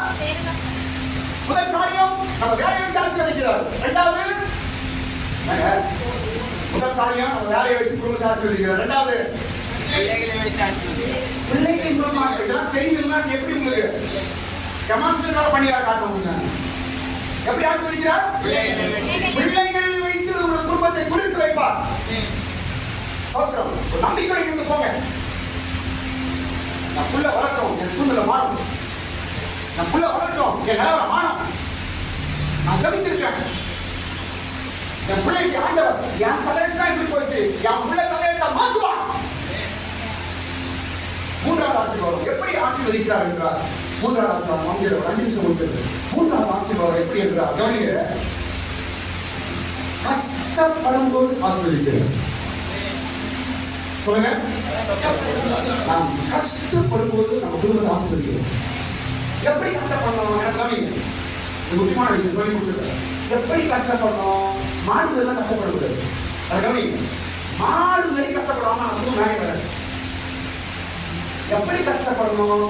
ஞானமாய் கஷ்டப்பட வேண்டும். ஞானத்தோடு நீ கஷ்டப்படுவாய் என்றால் உன் குடும்பத்தை ஆசீர்வதிப்பார். ஞானத்தை யூஸ் பண்ணாம மாடு மாதிரி கஷ்டப்படுகிறது. இது ஆண்டவர் சொல்லி தரல. ஸ்தோத்திரம். ஞானத்தை உபயோகப்படுத்து. ஞானத்தோடு கஷ்டப்படு. கஷ்டப்படணும், ஞானத்தை யூஸ் பண்ணணும். ஞானத்தை யூஸ் பண்ணணும், கஷ்டப்படணும். ரெண்டும் சேரும்போது கர்த்தருடைய ஆசீர்வாதம் எழுதுகிறது. பிரசங்கில ஒரு வார்த்தை இருக்குது. பிரசங்கில ஒரு வார்த்தை இருக்குது. கோடாலி புரியுமே சொல்றேன். 2 பேர் மரம் வெட்ட போறாங்க. 2 பேரும் கோடாலி கொடுக்குறாங்க. 2 பேரும் மரம் வெட்ட போறாங்க. இவரு 1/2 மணி நேரத்துல இந்த மரத்தை வெட்டிட்டோம்பா அப்படின்னு சொல்றாங்க. 2 பேரும் ஒரே நேரத்தில் ஸ்டார்ட் பண்றாங்க. 2 பேரும் ஸ்டார்ட் பண்ணியே இருக்கிறாங்க. ஆனா ஒரு ஆள் 1/2 மணி நேரத்துக்கு முன்னாடி நடுவில் கொஞ்சம் கேப் கொடுத்தாங்க, ரெஸ்ட் கொடுத்தாங்க. ஆனா ஒரு ஆள் அந்த 1/2 மணி நேரத்துக்கு முன்னாடி அந்த மரத்தை வெட்டி. ஆனா இன்னொரு வெட்டினாங்க. 2 பேரும் கஷ்டப்படுறாங்க. ஒரே டைம் தான், ஒரே கோடாலி தான். ஏன் டிஃபரன்ஸ்? ஏன் பைபிள் வசனம் பாருங்க. எனக்கு ஒரு ஐஏஎஸ் அவருக்கு இன்டர்வியூ சொல்லி கொடுத்தாங்க. ஐஏஎஸ் இன்டர்வியூ கேட்பாங்க. இது மாதிரி கேட்பாங்க. ஆனால் இதே பைபிள் இருக்குது அப்படின்னு சொன்னேன். பசங்க எடுங்க. பிரசங்கி 10ஆம் அதிகாரம் 10ஆம் வசனம் படிக்கிறேன்.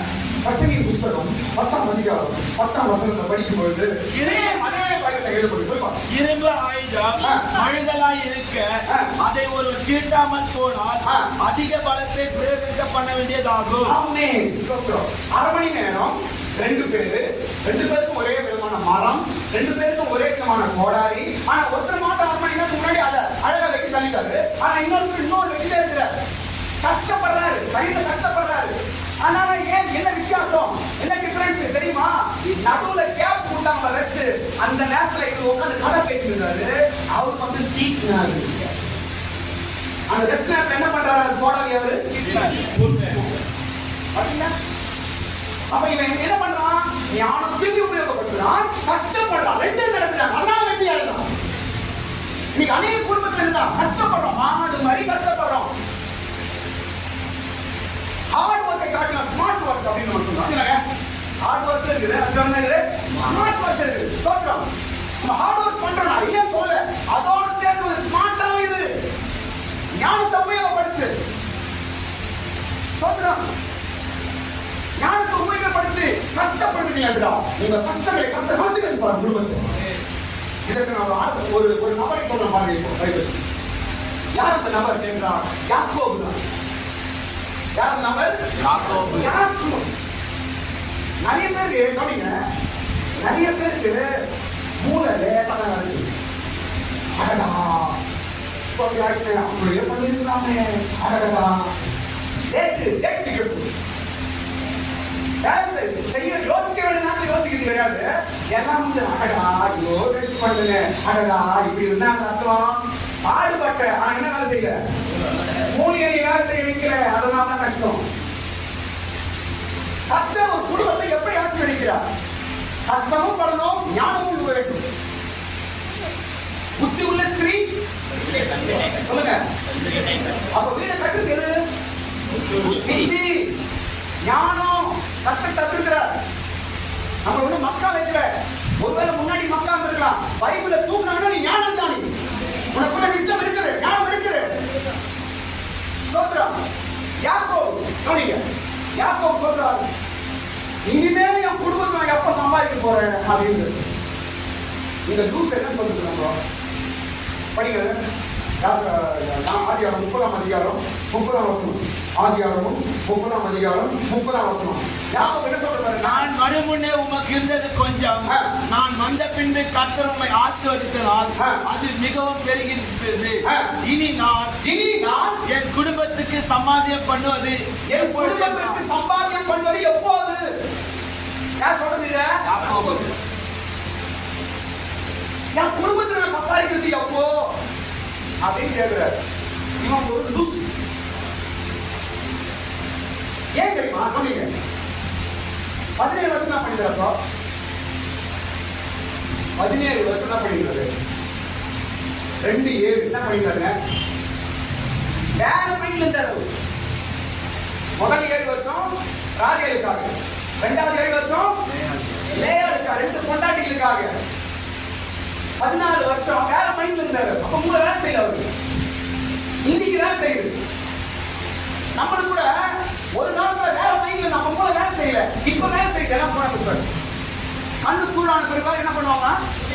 சூரிய நமஸ்காரம் பண்ணி நம்ம ரோஜனம். இப்ப எல்லாம் கண்ணு கூட ஆயிடுச்சு. இப்போ சூரியன் கண்டா இப்ப புத்தி வந்துச்சு. ஹார்ட் ஒர்க் செய்யணும், கஷ்டம், வேலை செஞ்ச தப்பே கிடையாது. ஆனா ஞானத்தோட செய்ய, அதான் கிறிஸ்தவன். இயேசு பைபிள் தான் சொல்லி தந்தவருக்கு. 14 வருஷம் யாக்கோபு வேஸ்ட் பண்ணாரு. ஆனா இப்பயாவது புத்தி வந்து பாருங்க. ஐயோ நான் குடும்பத்தை சம்பாதிக்கணுமே, இப்பதான் கண் தோன்றாரு, இப்பதான் சூரியன் பார்த்தாரு, இப்பதான் ஏசி போது கோமா இருந்தாரு. நான் குடும்பத்துக்காக சம்பாதிக்கணுமே, மூளை லேட்டா வேலை செய்யுது. இன்னைக்கு நமக்கும் கூட லேட்டா வேலை செய்யுது. அட்லீஸ்ட் இப்பயாவது வந்துச்சு யாக்கோபுக்கு மூளை. ஸ்தோத்திரம். மூளை வந்ததுனால இப்ப என்ன பண்றாரு?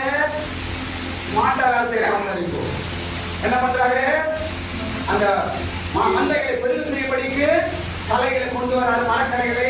அது தோலை உரிக்கிறாரு, அது முன்னாடி போடுறாரு, அதை குளிக்க செய்யறாரு. ஸ்தோத்திரம். இப்படி ஸ்மார்ட்டான வேலையை ஆரம்பிச்சிட்டாரு இப்போ அவரு. ஆமென். ஸ்தோத்திரம். கொஞ்சம் ஸ்மார்ட்டா இருங்க, ஞானத்தை உபயோகம் பண்ணுங்க, ஜெபம் பண்ணுங்க, பைபிள் படிங்க. 4 பேர் கஷ்டப்படுறது, பைபிள் படிக்கிறது இல்லை, ஜெபம் பண்றது இல்லை, ஒண்ணு பார்த்து எப்படி மூளை வேலை செய்ய? மூளை களிமண் தான் மாறும். கஷ்டப்படுங்க, ஸ்தோத்திரம். அது ஏற்றபடி ஜெபம் பண்ணணும், பைபிள் படிக்கணும், இதுதான் முக்கியம். இதுல நீ இம்பார்ட்டன்ஸ் கொடுப்பா என்றால் உன் மூளையை ஆக்டிவேட் பண்ண வேண்டாம். அப்போ ஒர்க் ஸ்மார்ட்டா இருக்கும். யாக்கோபை போல 14 வருஷம் நஷ்டப்பட்டாலோ அதுக்கப்புறம் புத்தி வந்து ஞானமாய் படிக்க ஆரம்பிச்சாரு. ஆமென். ஞானமா படிக்க ஆரம்பிச்சாரு. இனிமே என் பிள்ளைகளை காப்பாற்றணுமே, ஐயோ நான் ஆயிடுச்சு, 14 வருஷம் ஆயிடுச்சு, 10 வருஷம் ஆயிடுச்சு, என் பிள்ளைகளை சம்பாதிக்கணுமே என்று மூளையை வேலை செய்ய ஆரம்பிச்சாரு. அதுக்கப்புறம் தான் ஞானமாய் வேலை செய்ய ஆரம்பிச்சார். நான் சொல்ல பாருங்க, இனிமேலாவது ஞானமா செய்வோங்க. நம்ம எவ்வளோ கஷ்டப்பட்டோம், இனிமேல் என்ன செய்வோம்? ஞானமாய் செய்வோம். கர்த்தர் காரியங்களை செய்வோம். ஸ்தோத்திரம். இதுக்கு முன்னாடி இருந்ததை காட்டிலும் இப்ப ஞானமாய் வேலை செய்யும் பொழுது யாக்கோபுக்கு பலவீனம் உள்ளதெல்லாம் லாபானுக்கு போனது, பலம் உள்ளதெல்லாம் யாக்கோபுக்கு வந்தது. ஆமென். பாத்தீங்களா? இது ஸ்மார்ட் ஒர்க். ஸ்தோத்திரம். எப்படி ஆண்டவர் குடும்பத்தை ஆசீர்வதிக்கிறார்? குடும்பத்துக்கு சம்பாதனை பண்ணணும், குடும்பம் மேல வரணும், குடும்பம் ஆசீர்வதிக்கப்படணும். ஸ்தோத்திரம். யாக்கோபு ஞானத்தை உபயோகப்படுத்தினான். ஞானமும் கஷ்டமும் சேரும்போது அந்த ஆசீர்வாதம் உண்டாகும். ஆண்டவரே ஞானமா செய்யணும், ஆண்டவரே புத்தியா செய்யணும், நடக்கணும், பேசணும், யோசிக்கணும், இந்த இடத்துல வேலை செய்யணும், இந்த இடத்துல இருக்கணும் என்பதை நீங்க கற்றுக்கொண்டீர்கள் என்றால், ஆண்டவருக்கு அந்த கிருபையை வாங்கிட்டீங்கன்னா அதுக்கப்புறம் பலம் உள்ளதெல்லாம் உங்களுக்கு வந்து சேரும். பலமான ஆசீர்வாதம் உங்களுக்கு வந்து சேரும். கர்த்தருக்கு ஸ்தோத்திரம். ஹல்லேலூயா. ஒரு முடியும் ரொம்ப லேட் ஆயிடுச்சு.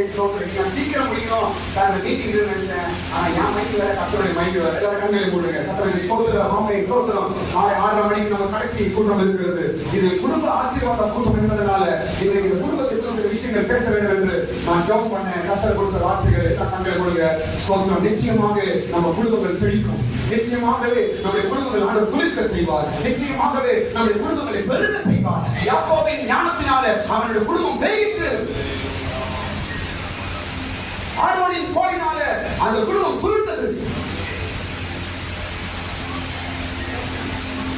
மருத்துவத்தினால அந்த குடும்பம் செழிக்கப்பட்டது. அந்த குடும்பம் செழிக்கும், உன் குடும்பம் துளிர்க்கும், உன் குடும்பம் பெருகும். கர்த்தர் கொடுத்த ஆசீர்வாதம் எல்லாரும் ஸ்தோத்திரம் பண்ணுங்க. ஆமென். ஸ்தோத்திரம், ஸ்தோத்திரம், ஸ்தோத்திரம், ஸ்தோத்திரம், ஸ்தோத்திரம், ஸ்தோத்திரம், ஸ்தோத்திரம், ஸ்தோத்திரம்.